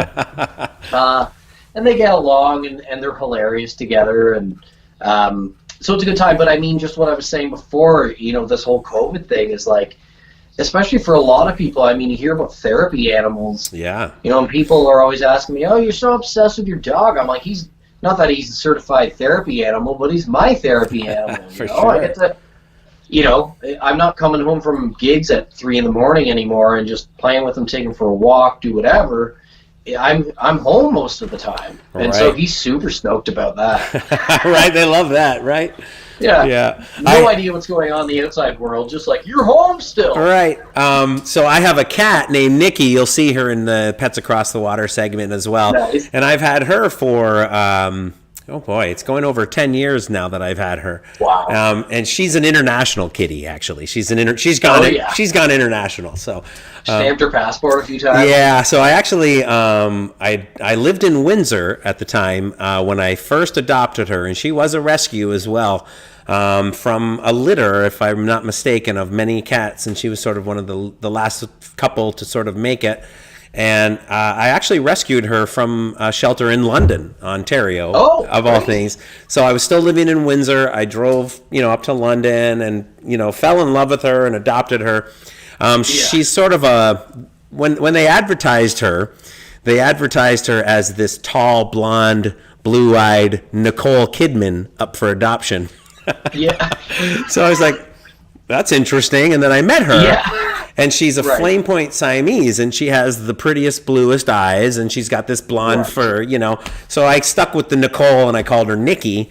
And nice. so that's her. But yeah, so then I moved her from London to Windsor, and then ultimately moved her from Windsor to the United States, which is where she lives with me now over here. So, but it's the same thing. It's like, she's like my daughter. Like I miss her when I don't see her, and I'm, she's right there for me. Like she's like a dog practically, 100%. Yeah, and then also Kevin, Dad's Mad over on Twitch, and he's popped in on Facebook too a couple of times.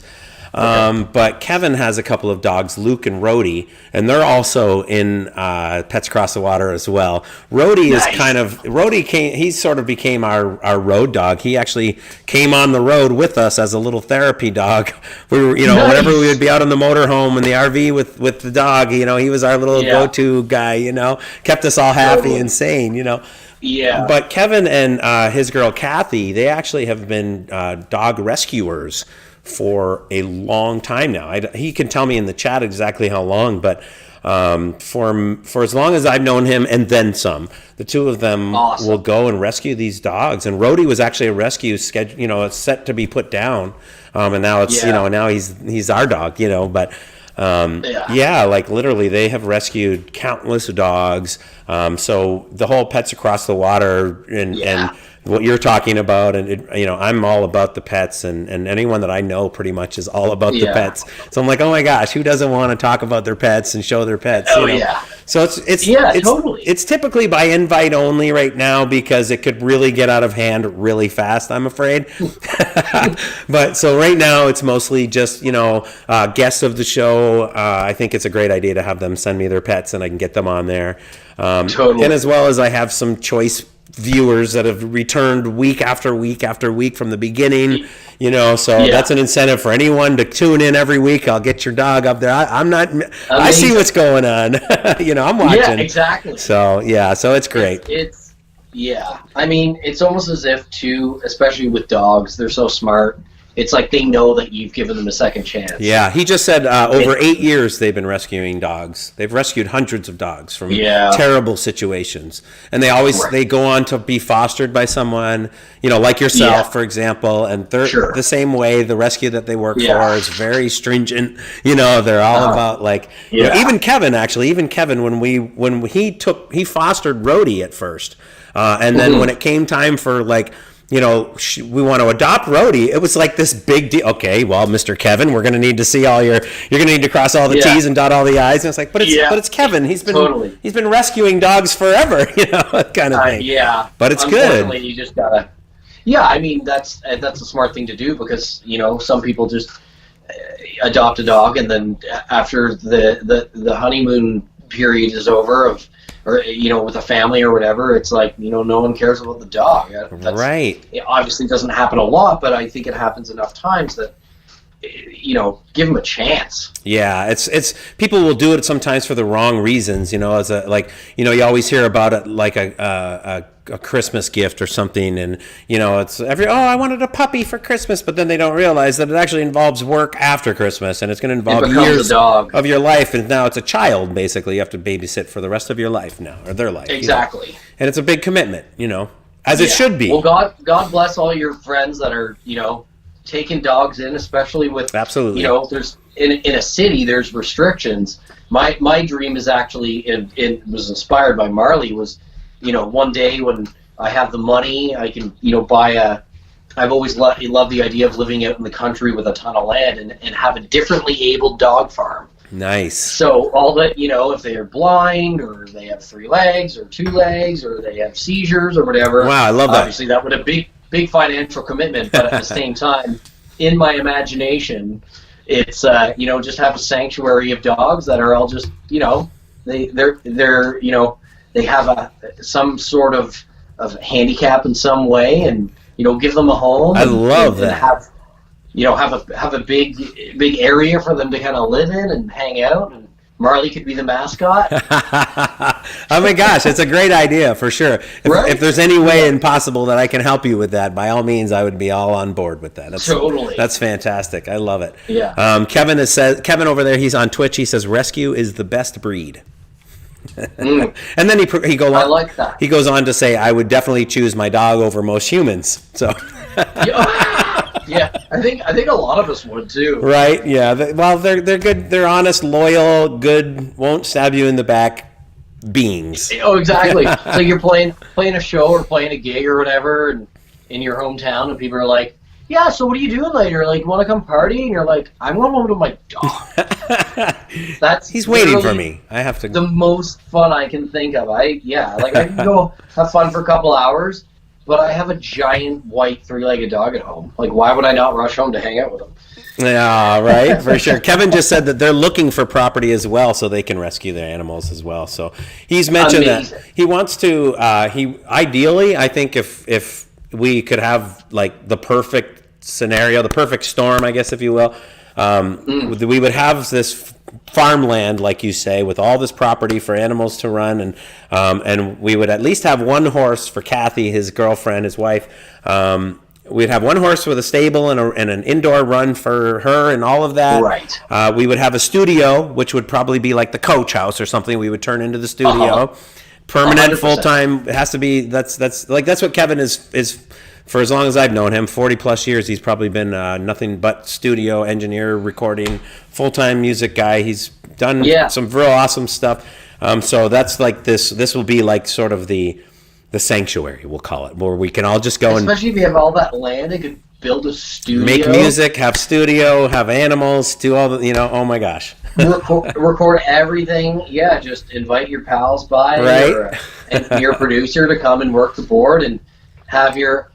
Ideally, I would have all these dogs, and then my good friends know that I love donkeys. Oh, nice. A couple donkeys, and then just a bunch of dogs that have impaired one way or another, and give them a home. But I understand that's a huge financial undertaking, but at the same time, it's a nice dream to have. I'll make it happen one day. And I'm sure. Keep releasing singles. Right, yeah. And I'm sure people, a cause like that, you would have a lot of support from a lot of different people, and Oh, absolutely. Not to say that it wouldn't take a commitment from you as a, financial commitment from you, but you would definitely get a lot of support from people in an endeavor like that, Start charging admission. Come play with my 3-legged dog. Right. He'll give you a hug. $25 per picture. Yeah, exactly. Yeah, the Great Pyrenees with 3 legs. Yeah. I love it. Well, speaking of the Great Pyrenees with 3 legs, Marley, this next video, she made a video, I don't know if this is her video debut, or if would this be her debut? So, yeah, I mean, I used to do, like, a year or two ago, I would do a live stream every Monday, which I kind of revived during COVID, and, he'd always get a snout in somewhere, and, people would always see him on my social media, and want to see him. So I would try to, like, bring him into the the camera view. Sure. Which is kind of hard because he's ginormous. But and we were talking earlier, there's a lot of cables and a lot of things on the ground and trip hazards and bull in a china shop kind of thing. Yeah. He's it's funny because I'm sure he probably developed this later in life, but his spatial awareness is just crazy because he does a lot of backing up. If there's a cable or whatever in the way, he doesn't like that. So I just make sure, even if it's like a space he could get through, but a little too small, I just kind of make it bigger so that he can kind of move. But the whole inspiration behind the video that you're going to introduce is I just kept getting messages from people that are just like, more Marley, more Marley. He's got his own Instagram account, for crying out loud. Oh, well, why don't you plug that for us? What is that exactly? Oh, so Marley's Instagram is MarleyMan3. It's all one word, Marleyman, and just the number 3, no 0 or anything. So MarleyMan3. That's right. MarleyMan3. That's right. I will be finding that later. Sure, yeah, absolutely. So I just had, people all the time just, he's like become a celebrity in his own right almost. So I don't even, honestly, besides just being obsessed with my dog and just loving my dog, I again, Jeremy, the videographer that I was plugging before, he had met Marley a bunch of times, and he's a huge animal lover. He has a cat that he loves. He just adopted a puppy a couple months ago, nice, which is going really well. Good. I get updates all the time because I'm like, send me a picture of your dog. Puppies are a lot of work. They're a lot of work. Puppy. Right. Yeah. So I just said to him, I was like, I recorded this cover of a Springsteen song in my living room, again, the exact same way I did Driving Rain, just one microphone. Yeah. And it was just kind of more of I was just experimenting with sort of mic placement and stuff one day, and kind of sat down and just started playing through it, just pressed record, got through a good take, and just thought, that's cool. And then, of course, wanting to do something creative, like making a video or, going out with my pal and just something for fun. Yeah. And I thought, everyone loves Marley, let's put him in the video. And it was awesome. We went down to, of course, I'm in London, so just outside London, there's this like big, beautiful, it's basically a mill. It's got, just a giant building with a, the giant sort of, it's not a water fountain, but it's, coming in with a giant kind of turbine, and but it's very old school and very kind of rustic. And there's a big hiking path around where you can go. So he picked the spot, because I was like, you picked the spot. It's like, I don't know where you'd like to film. I knew I wanted it to be outdoors, COVID appropriate, because this was just probably like the first couple months after March when everything began, right. COVID wise. Right. And it was awesome. He was so well behaved. He does like to bark. His breed are known for being barkers. Sure. So he, kind of pissed off a couple ducks, but besides that, it was perfect. And and a lot of my friends, just since COVID, they couldn't come visit and they miss hanging out with Marley. And I was like, put him in the video. For sure. So we did that, and it was so fun. So well behaved, and just, the most fun really was doing the B-roll. Me walking him and getting the good angles and stuff where I'm not on camera, so I don't have to care about, emoting words or right. For a lot of the slow-mo stuff in that video, Jeremy asked me to basically, he's like, if you can double the speed of the audio, and you'll be singing to that. If you can triple it, it'll be even better. Yeah. Triple the audio as fast. It was ridiculous. It was, you couldn't even speak the words. So I doubled the speed of it for the slow-mo parts, which were a little bit ridiculous, to be able to sort of, in real time. In real time, it would be strange. In real time. So it's what you hear doubled. Right. So it's, a lot of times, I know bands have done, or artists have done things, especially where they're like, they film they're literally doing like backwards motion stuff. Yeah. So they've had to learn the song backwards. Right. Like every word and every phrase backwards. Interesting.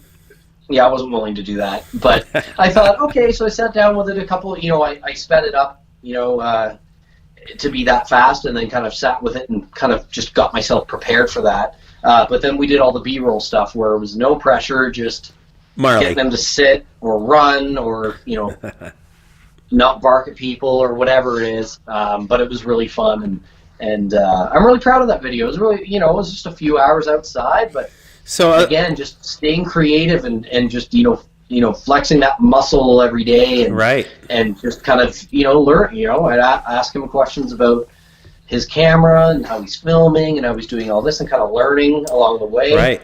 It's a very cool cover too. You kind of did took it in a total different way than, from the original. You really kind of put your own spin on it as well. So that's great, Like I've always, had friends that were like big Springsteen fans, and, I'm 34. Up until probably I was about 30 or 31, I was never, not that I couldn't get into it. I appreciate all of that. But for me, it was one of those things where just one day, I think I was listening to like Nebraska or something, or whatever, like a seminal Springsteen album. Right. And then I think I heard a couple other people cover songs from that album, and then went back to it and was like, okay, I think I get it now. Right. His obviously very proficient. He sings from his soul. I think has been his number one big attraction for him is his songwriting, and he sings from his gut. He sings from his soul, and you feel it, And as an audience, you can't fool them, right? So they take that and they feel that from him, right. Similar when I had Sarah Smith on the show, she talked about Bryan Adams being one of her biggest influences. And similarly to Bruce Springsteen, Bryan Adams also similarly sings from the gut, songwrites from his soul. It's meaningful and it matters, and you dig it because you can't help but just dig it. It's like, holy crap, like this is, you can't help but feel it, And I'm with you. It was like you were saying earlier about, people, you made a comment about, people will see you being genuine, and they'll see through if you're faking it or trying to be something that you're not. I think, without getting into a Springsteen thesis, sure. I think what's made him so successful is he's nothing but himself. Right. And obviously he had enough success to sit down and record an album on a 4-track tape machine and put it out and go, here it is, and it's like one of the biggest selling albums of all time. Right. But that's also, I don't think that was him or artists like him going, ooh, let's see how many people will buy this. I'll just do the the most basic thing. It's just kind of Bruce, right? You know, just creating and again, art. I've never, and it was funny because I've always loved that song. I've never actually really loved the production and the version of that song, because to me it's very kind of when in the 80s when the synth was starting to be a huge factor, especially in rock music. You know, it was already sort of a thing in the new wave, but it was starting to transition with bands like the Cars, you know, that were starting to bring that synthy rock to the mainstream. Yeah. I mean, I'm a little older than you are, so I kind of remember all this time when it was, you know, happening. And for sure, I remember thinking of bands like the Cars as sort of this, like, almost this split genre. Like, they're not quite sure where they fit in. You know, they want to be a rock band, but then they're also a new wavy tech kind of band, you know. So there was this middle ground, and I think in that case, Bruce Springsteen fell into that middle ground sort of in certain songs, especially, you know. And I think that sort of version that I put together just came by. I think I was just kind of playing through it, and you know, I don't usually, you know, if I'm playing a song that's a cover, you know, I want people to recognize it and be able to sing along. Yeah. Get excited by it, but at the same time, I don't want it to be verbatim. Sure. Because that's not fun for me. It's, you know, you gotta take your own spin on it with it still being recognizable. Right. Did you know that that Bruce Springsteen actually wrote the song "Blinded by the Light"? A lot of people don't know that. I didn't know that. I think it's the band Manfred. What's the name of the band? I forget what they're called, but whatever the song that you know and love, "Blinded by the Light." I was just gonna say I could look it up. Yeah, that was actually written by Bruce Springsteen, and never was a Bruce Springsteen original on his own stuff. But he was a songwriter and wrote that song, and somebody did it, and it's a fantastic song. You know, it's crazy. It's like I'll you know, not even ironically, just because I love the songwriting is. One song that I love to play, especially if got Manfred Mann is what somebody said. Manfred Mann was that's like what it was. Manfred Mann. I was close. Yeah, Manfred Mann. Barb and Kathleen both piped in on that. Thank you for that. Yeah, I was trying to Google it on my other phone, but you never mind, Mister. You've got a job to do here. Yeah. Well, it's like Manic Monday, and people are like, "I love that song," and I'm like, "Yeah, Prince is a great songwriter," and they're like, "What?" Who? And I'm like, "Yeah, that song's written by Prince." And I'm like, listen to the lyrics. It's a Prince song. Right. And that was the Bangles that did it, right? The Bangles. That's right, yeah. Yeah. But for me, it was sort of like I kind of took a step back and read and listened to the lyrics of Dancing in the Dark. And to me, the way that sort of I did that, my own kind of little spin on it, completely reflects all the lyrics if you actually listen to them. Right. And there's a couple lyrics in there that are, you know, very, you know, kind of COVID relevant. You know what I mean? Timely, yeah.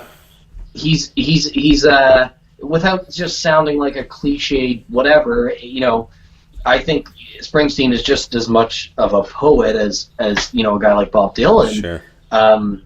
He's just doing it in his own way. Right. And his way is his own way. We can't, you know, you got to do it your own way and make it genuine. Exactly. So it just kind of came down to that. I never actually really sat down and read the lyrics without thinking of Courtney Cox dancing in the front row in the video, right? Oh no. And then to me it just Where's the mute button? Yeah. It just became this acoustic kind of thing, and just, you know, I usually have a setup. I don't call it a home studio because I usually move stuff around, but right. You know, a couple sweet mics and just kind of press record and awesome. And you know, make sure everything sounds okay. And then I just thought, well, I'm going to be sitting at home for 3 more months, so let's just do something that I can release and hopefully people dig it, and most importantly, have my dog in it. Right. Well, I love it. It's a great spin on a great song. And this, I guess, outside of live streaming with you, this would actually be Marley's debut in a music video. Yeah, right? That's right. All right. Well, good. Well, here it is. This is Bruce Springsteen cover "Dancing in the Dark" by Mr. Jason Mercer. You guys check it out. It's great.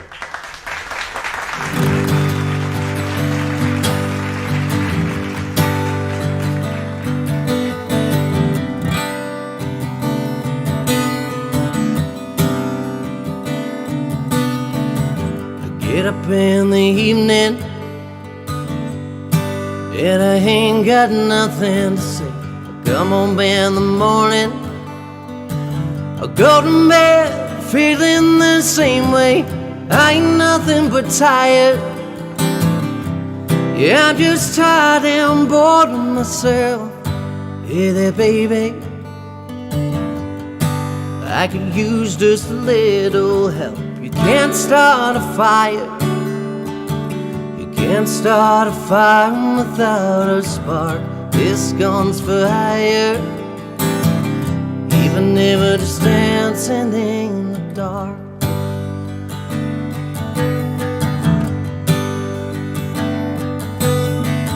Messages keep getting clearer.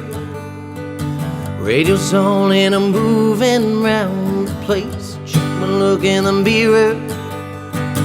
Wanna change my clothes, my hair, my face. Man, I ain't getting nowhere. I'm just living in a dump like this. There's something happening somewhere. Yeah, baby, I just know there is. You can't start a fire. You can't start a fire without a spark. This gun's for hire, even if we're just dancing in the dark.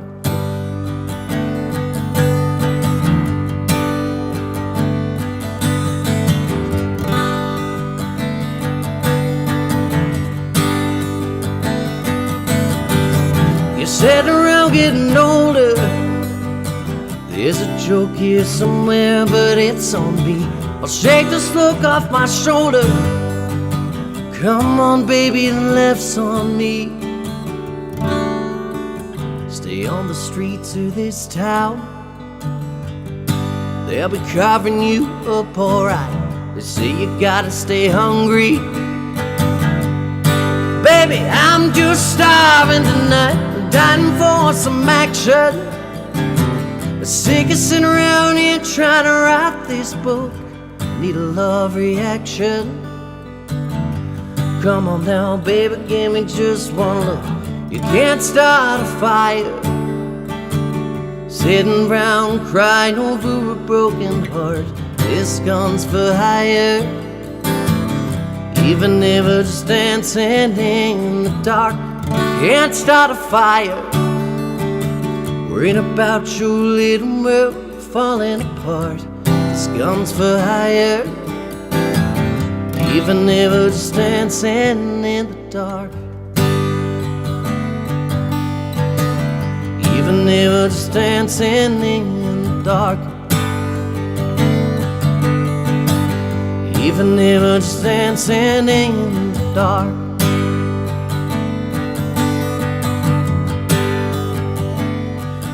Hey, baby.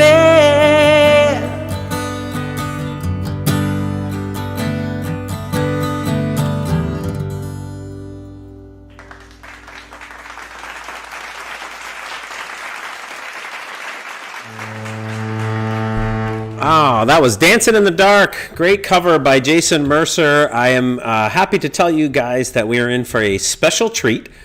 I drove all the way to London and I grabbed him by the throat and I said, "You're going to play a song live on the show or else." No, I didn't do that. But I'm very excited because my friend Jason is going to play a song on the acoustic guitar tonight for us. At least one. Yeah. So, Kevin over there on Twitch is saying a beautiful dog. I love the dog in that video. It's a great cover, great version, and he is just absolutely beautiful. And that's Marley Man 3 on Instagram. That's right. Marley Man 3. All right, good.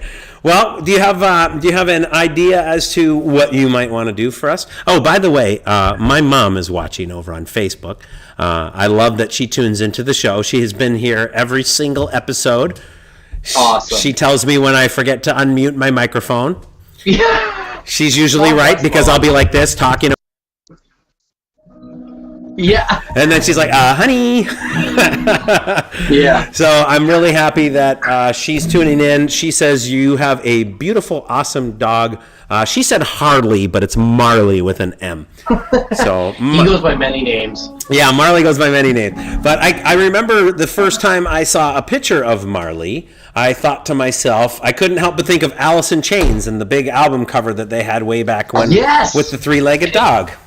And I feel like maybe that needs to be redone in some fashion. In a Marley fashion. Yeah, just everyone loves him. It's just it's one of those things where I know every time I post a picture of him, it's like, the algorithms will tell me this photo's doing 95% better than all your previous posts. Than anything you've ever done. Face, and I'm like, sweet. So no one cares. But we all love your about dog. me, but everyone loves my dog. Well, that's not so bad. Yeah, and that's okay, because everyone that meets him is just like, a week later, like, can I come visit your dog? I'm like, I'm not home, but there's a spare key if you want it. And I don't think he'll bark at you. Could you let him out while you're there? Yeah. Well, that's great. He's a great guard dog. He's got a big old bark on him, but as soon as people come in the house, that's the problem, because he's just sitting on their feet and wants to be pet. Well, that's good. That's a good guard. He's just alerting you that someone's here, but he's not vicious enough to get you a lawsuit. Yeah, exactly. It's kind of the perfect combo. That's great. Well, I think we're all really excited to hear you play live. It was sort of an unexpected little thing that we talked about, and I think that our viewers would love to have that. So, why don't you tell me what you're going to play, a little song, and then bust into it, and we're going to rock with you. Yeah, so I'm going to do actually one of the 3 songs that I recorded earlier in the year. Awesome. In Nashville with my producer Mitch Dane, and again, a song that my buddy Jay Al and I wrote with actually he was the co-writer, but sometimes when we go and do co-writing sessions, we'll have one of Jay's friends, who's become one of my friends now. His name's Sean Mariano, and he owns a music store in Chatham, Ontario. Nice. So he sort of splits his time. What's the name, if you don't mind sending a plug out, if you can get it? You know what? I'm trying to remember. There's probably not a whole lot of music stores in Chatham, so. Yeah, I think there's like 2. Yeah. Well, good. I can't remember what it is. It'll come to me after, but so and Sean Mariano is his name, and he's a great. He's one of those guys that is like, especially in a room when you're writing a song, he's kind of the guy that will pipe up with something or some input that no one else would think of. Sure. And it completely can change sort of the way the song is going in a good way, or just like a new idea. My friend Sandra in Windsor has chimed in and said Tony's One Stop Music. Yes, I think that's it. There it is. We have a great, reliable, intelligent audience along board here. My show has great intelligent audience. I love that we're just relying on your audience to fill in the blanks. Perfect. Tamara, I think it's Miracle. I'm not sure. She says, I get told that I can't show up at work without my puppy. Same thing. They love him. Yeah. Yeah, exactly. That's great. Tamara's awesome. Tamara? Huge music supporter. Oh, good. Well, welcome, Tamara. Welcome to the show. In fact, if any of you are new here and you haven't been, welcome to Bands Across the Water. My name is Darren Curtis. Please like my page on Facebook, Darren Curtis Drums, as well as Jason's pages on Facebook and Twitter. Instagram. There's so many. I have them up. Yeah, I know. I have them up there. I've had them up all night. Your website and your Facebook and your Instagram accounts. So yeah, by all means. And are you on YouTube as well? Do you have like a channel on YouTube yet? All the videos that you're showing are on YouTube. On your channel. Jason Mercer Music. So find YouTube. Jason Mercer Music on YouTube and subscribe to his channel, and as well as mine, Darren Curtis Drums. Do all of the things. That's probably the number one way that you can support and help artists like ourselves. Is to share and support and subscribe and do all the things you can to help get our music out there. So, sure. Yeah. Christine Clouche says, "Hello, Jason." Hi, Christine. She's over Cheers. on Facebook. So, okay, well, good. I'm excited to hear this. This is one of the three songs that you recorded in Nashville when you were down there. Yeah, so this is this is probably going to be, out of the three singles that I recorded, is probably going to be the third single to come out. And it was probably also one of the songs that I brought to the sessions that we, of course, I was there for a week to get these songs recorded, and of course, your first day and a half or 2 days are, you and the producer sitting across from each other on a couch, just, playing the song through, and Mitch Dane, I'll name drop him, at Sputnik Sound in Nashville. He was, a great ear to be able to, start the song. Okay, I'll play the song, and then as soon as, I'd come to a part that he might hear something different or want to change, just like, okay, let's talk about that part, and let's talk about these lyrics, and kind of make it, doing a producer's job. Yeah, a little pre-production, more or less. Yeah, and a lot of people don't realize that the producer is, a lot of the work that the producer's doing, obviously, besides adding their input to the finished product, is getting the song to where it needs to be before you even record it. Yeah. And that's a lot of the hard work of being in a room for 2 days, and obviously if I went down and recorded an album, it would be a lot different, because, we'd be making some changes or editing this and that for 9 or 10 songs. Right. And again, I just love working with people where the process is just seamless, and it's never going to be easy. It involves hard work, but Sure. all the unnecessary stresses of working with other people or whatever Right. you might have experienced. Sure. It's great when you work with someone that just understands, and there's no ego involved there, or myself, in terms of, making changes to the song or anything like that.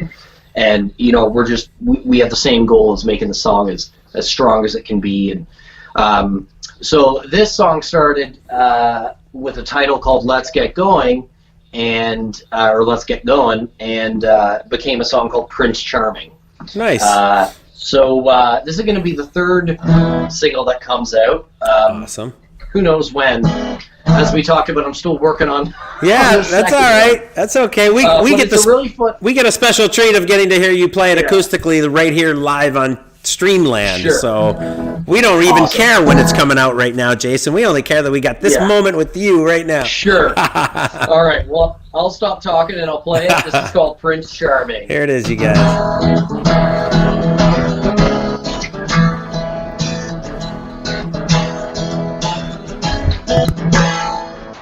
Hey, pretty girl, you digging this groove? Clapping them hands and stomping them boots. I can see my future in your eyes. So what you doing with the rest of your life? I wanna take you home and help you understand just how much I've got to feel forever, man. Hold your hand, wake up with you every morning, and be your Prince Charming. Yeah! Shake it up, not shut it down. Girl, I'm pulling you out of this crowd. Find a place where we can be alone, yeah. No, there ain't nothing about you that I don't want to know. I wanna take you home and help you understand just how much I've got to be your forever man. And hold your hand, wake up with you in the morning, and be your Prince Charming. Yeah.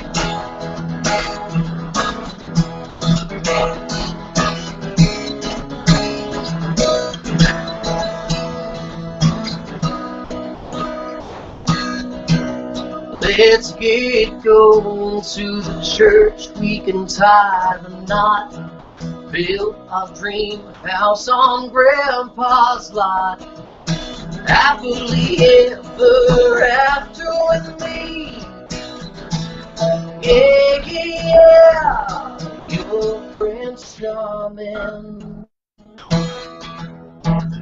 I wanna take you home and help you understand just how much I've got to be your forever man. And hold your hand, wake up with you in the morning. In the morning, yeah, we could have a couple kids and be the best mom and dad. Give them every damn thing that we never had. I'll still hold your hand, wake up with you in the morning. And be your Prince Charming. Your Prince Charming. If you be my sleeping beauty tonight, I'll wake you up in the morning light.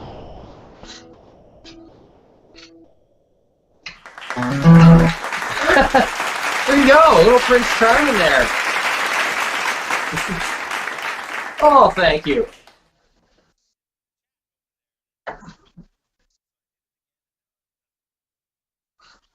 Oh.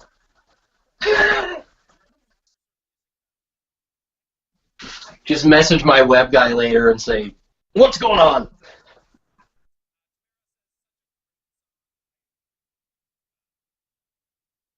There I go again. I see. I keep forgetting to unmute my microphone. I just got the sign. Hey, your microphone. I know. All right, let me go back again. So we've got the right website up there now, I think. JasonMercerMusic.com. Correct? Yeah. I was trying to put that in the chat while you were singing, and I sort of messed it up. And I also like to mute my microphone so that in case I sneeze or make any funny noises while you're singing, nobody hears it. Right. Or a dog bark. Or a dog bark, right. But awesome. Yeah. Tamara said that is an awesome song. I have to scroll back to find it. Where did she say? It's such a great song, Tamara said. I agree. Such a great song indeed. Thanks, Tamara. I love it already, Jason. That's what Christine Cloutier said. I'll get it. I do speak a little French, so I was going to say French names are always the hardest. I'm okay with the French stuff usually. Some people pronounce it differently, so it's really just a guess on our behalf of getting it right. And then they're like, "That's not right." And you're like, "I told you I wouldn't get it right." That looks like it's totally Cloutier. Cloutier. Yeah, that sounds right. I'm going with Cloutier. Yeah, so I think they're calling me out on having my microphone muted. It was just out of necessity. I don't want to make any noises while you're playing. So great song, great job. Yeah. It sounded good. I think the vocals come through beautifully. The acoustic gets a little bit washy in there sometimes, but it is what it is. It's live streaming, but it's what it is. You sounded great. Yeah. It was great. Yep, absolutely great. So wonderful job. Are you going to play any more for us tonight? Yeah, I can do another one. Sure. I'm sure. Let's ask the crowd. Do you guys? Oh wait, let me ask them again. Yeah. I hear yes. They're saying yes. I'm sure they do. I'll do. Let's see. I don't want to, hold my guitar up like a beetle. Right.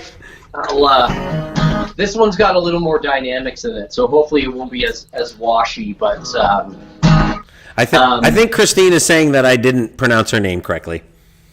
Nope. Tough luck.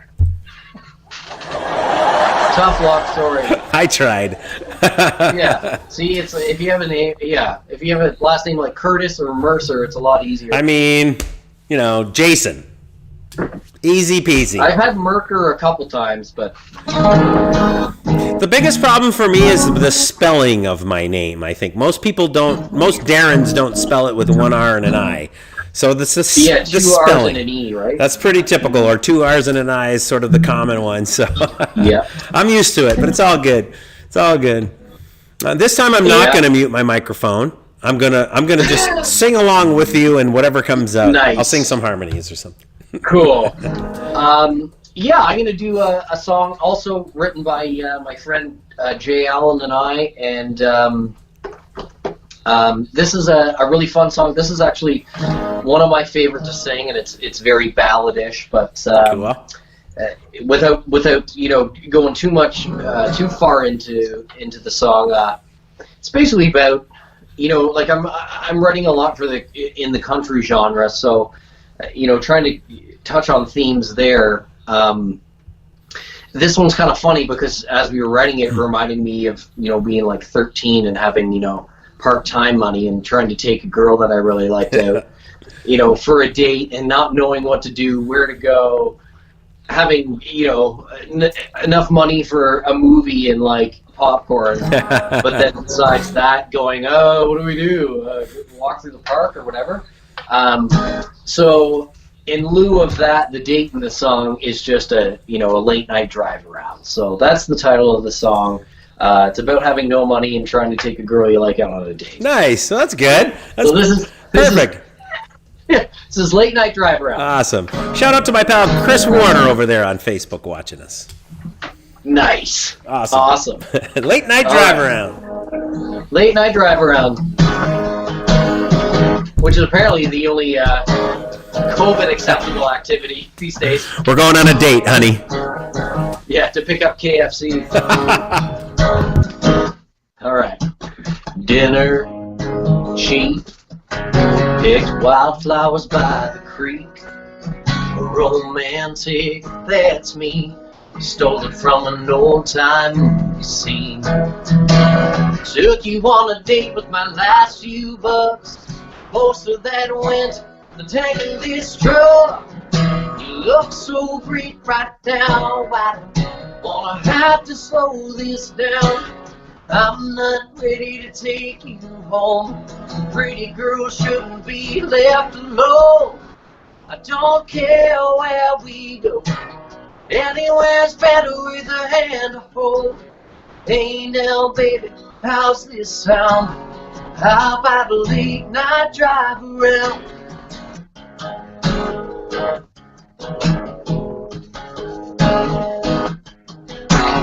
Hot heat, you're 1,000 degrees.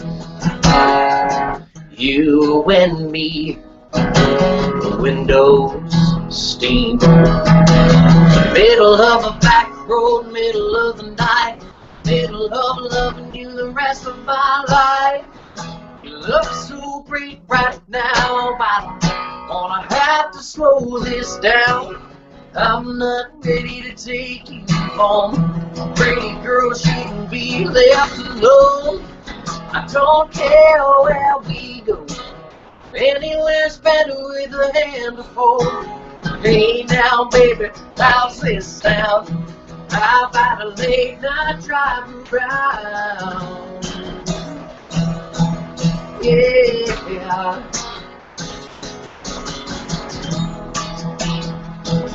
Yeah.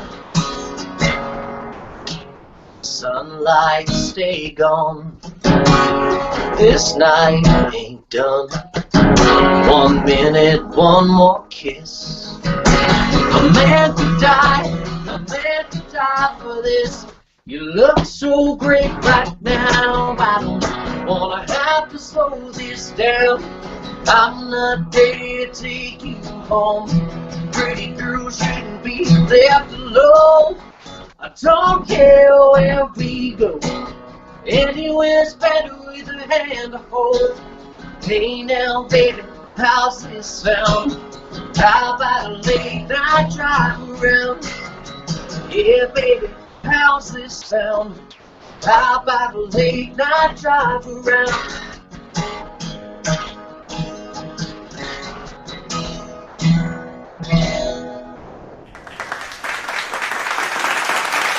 Yeah! Canada. Nicely done, Mr. Mercer. Nicely done. Thank you. I am repping my Canada shirt tonight.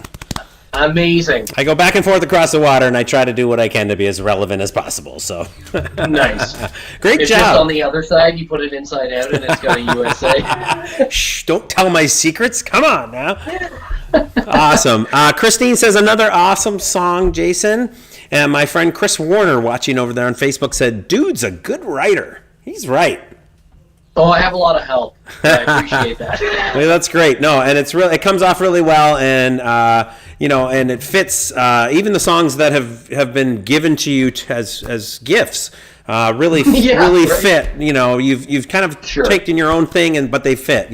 I think the writer knew what they were doing when they said, "Let's get Jason to do this." Yeah, I feel like Jay and I also have that kind of relationship where, that song "Driving Rain," kind of when it fell out of him, I was going through a lot, obviously, at the time, like having major surgery at 31 years of age when I was, and also trying to navigate a relationship that, especially when something like that happens, it makes things a little more difficult. Yeah. You can't necessarily help the other person out as much. You don't want to be the guy in bed that's just, bring me a snack.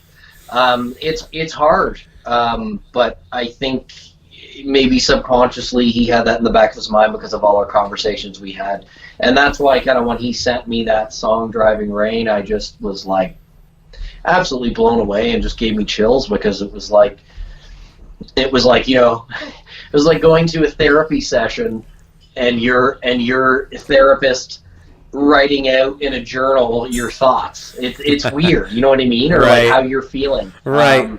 But I think that's part of what makes my buddy Jay such a great songwriter, is because he's so perceptive about that, and he's one of those sensitive types that takes on other people's struggles and things, and he was obviously thinking of me. So when I play that song, that's a lot of what I think about. Right. Besides remembering the lyrics. Well, that's always a challenge, no matter what song it is. Even if you wrote them yourself, it's always a challenge. Oh yeah, it's the worst. That's great. Well, that's awesome, and I want to wish you continued success. I look forward to more music as it comes out, and I look forward to having you on the show again in the future, so we can talk all about more good stuff that's been going on with Jason Mercer Music. And I certainly wish you all the best and continued success with this. I know it's a difficult go for all of us right now, especially with the live sort of industry being at a collapse right now and shutting right down. But you are one of the artists that continues to push through this, as many of us are doing all that we can right now, and it's great to see. You have made for a wonderful episode, and I'm super happy to have you on the show today. I appreciate it. Showcase your music and your talents and all the wonderful stuff that you have to offer to the music world. Go Canada. They're shouting out Canada over there. So we got to give a shout out to my home and native land. That's right. So my pleasure, Jason. I hope you had a lot of fun. I'm going to wrap it up because we'll get to the point where it's like, oh my gosh, we've been talking for 3 hours now, and we should probably let it go. Right. We'll save some for the next show, Sure. So I am super happy to have had you on as a guest. You were a wonderful guest, and it was a pleasure to talk with you. This is literally the first time we have ever met, and I feel like I've known you for years. So perfect. You're now a brother. And I feel the same way. You're a brother as far as I'm concerned. So amazing. Awesome. Well, thank you so much. Continued success to you. Find Jason Mercer online at jasonmercermusic.com. And of course, the socials I have up there for Instagram and Facebook, Jason Mercer Music. Anything else, Jason? Marley Man 3 on Instagram is Marley. That's right. I'm not going to forget. He doesn't have his own Instagram yet. He's not as interesting. All right. I'm not going to forget. I'm going to come and find Marley Man 3 after this when it's over. Amazing. So. That's great. Well, thank you so much. Barb says, great show, Jason. Everyone was happy to have you on here. Kevin, Dad's Matt over in Twitch. Great show. Nice to meet you, Jason. Awesome stuff. I appreciate it, everyone. My pleasure to have you on here. And of course, this is, this is permanent now. This will be online for everyone to share and to view at any time they like. So the links will be put up as soon as I am able to. But in the meantime, all this is already streamed and should be on my Facebook page. You should find it on my YouTube channel and Twitch. If you're out there on Twitch as well, it will be up on Twitch as well. So, Jason, Right. my pleasure to have you. Thank you so much. I'm going to wrap Thanks, things Darren. up. Please, if you can, just stick around. Let me wrap up the show, and then I will come and talk to you outside once I shut things down. Perfect. Thank you. Christine says, fantastic show, guys. Everyone is saying it was awesome. It was fun. It really was. I appreciate it so much. Cheers to you, my friend, and thank you for being my final episode. My final episode in 2020. My pleasure. Absolutely. Hopefully 2021 is a little bit different than this one. Yeah, hopefully 21 we can actually maybe meet in person and share some music somehow, or share a drink, Absolutely. or whatever it is. Share a handshake, a hug. I don't care. Something. Yeah. A jam, something. Shake a paw with Marley. I don't care. Something. Yeah. He loves that. I love it. I love it. Well, thank you, Jason. I appreciate it. It was such a pleasure to have you on here. You're doing wonderful things, and keep it up. Your music is awesome, and stay true to you and yourself, and continue to bring that out in your art that you share with the rest of the world, because it is fantastic. Thank you so much. Thanks, Darren. My pleasure. Thank you. Thank you. Stick around, Jason. I'll be catching up with you in 1 second. All right, Mr. Jason Mercer on the show tonight. That was super fun. As we are closing up this year, I just wanted to thank you all for being a part of the show. I want to thank you all for being continued supporters of original music, as well as my band, Elsie Binks. Please go find us online. We are everywhere that you get your music as well. I want to thank everyone who has sent in some pet photos for me to use in Pets Across the Water. And since it is still in December, and it is only December 27th, and I hope everyone had a wonderful Christmas, I wanted to play a special little song one last time for you guys. This will be the last chance I get, I think, this year to play this song. Moving into 2021, I'm probably going to get rid of the Christmas theme and Christmas music. So I just wanted to play this one more song that I was able to play the tuba. I was worked with Kevin in the studio. It's a song by a man named James Taylor Jr. The song is called You Don't Have to Hurt. And I had the pleasure of playing ukulele and tuba and washboard and jingle bells. And I even sang a 4-part barbershop quartet harmony in the back of this song. So I'm going to play that song for you guys one last time. James Taylor Jr. Music. You can check out his website here. But here it is. This song's called You Don't Have to Hurt. I had a lot of fun doing this. So check it out.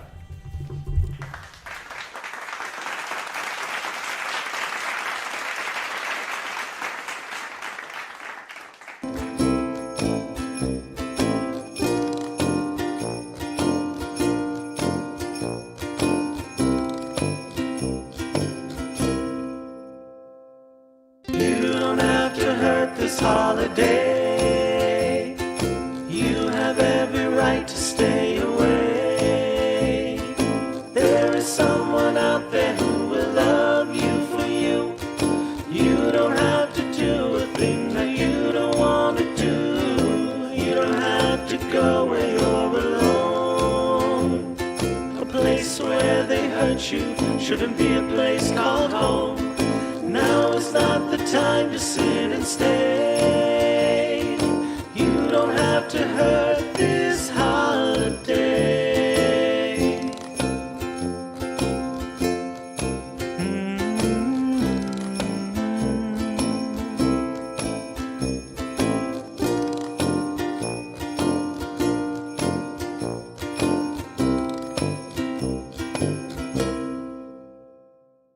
You don't have to hurt this holiday. You don't have to listen to the hurtful things they say.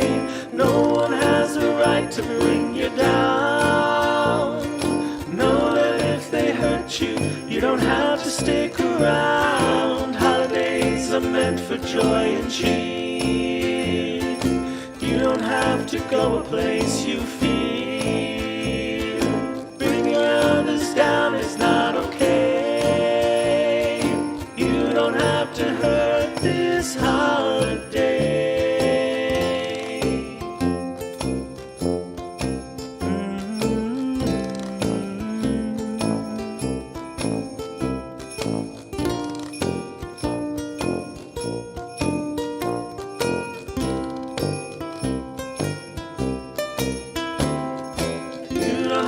to hurt this holiday. Putting all your feelings on display. You have nothing you should have to hide. No one should be asking for you to take a side. You don't have to walk into a fight.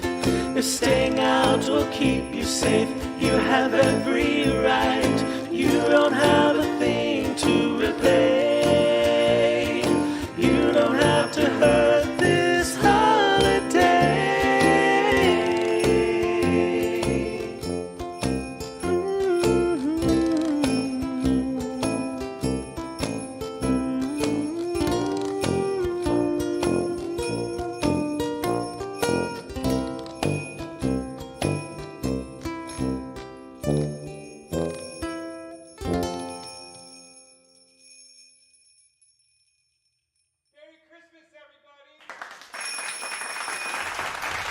All right, that was a song by James Taylor Jr. called You Don't Have to Hurt. I had a lot of fun in the studio with him working on that one. In the meantime, just one more refresher. This is what's happening next week. Check it out.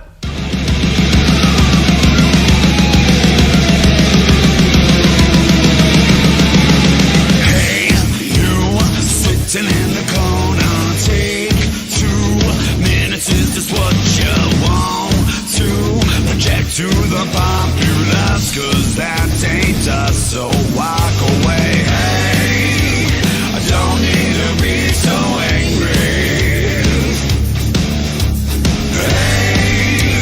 Just a reminder, next week I will have my buddy Jaron Gugliano from Tantric, the band Tantric, on the show Sunday, my first show of 2021. Looking forward to it. Please tune in Sunday at 7 next week. In the meantime, thanks to my buddy Jason Mercer for being here. Find him online, find all of his music, and we will see you guys next week, Sunday at 7, Bands Across the Water. You knew when now, son, get some sense and balance it somehow. Just don't need to be so angry.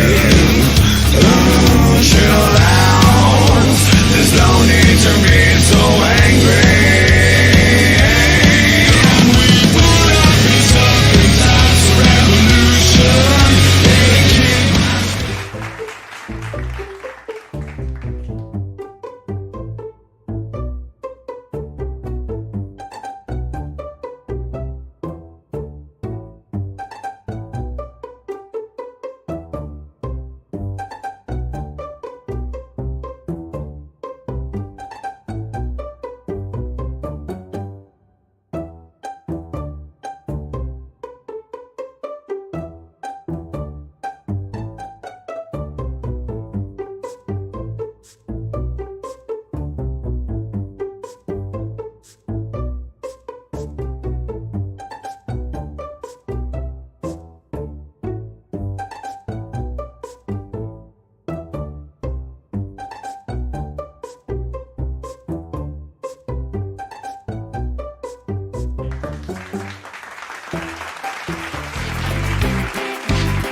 Oh no! Oh no! Oh no! Oh no! Oh no! Oh yeah!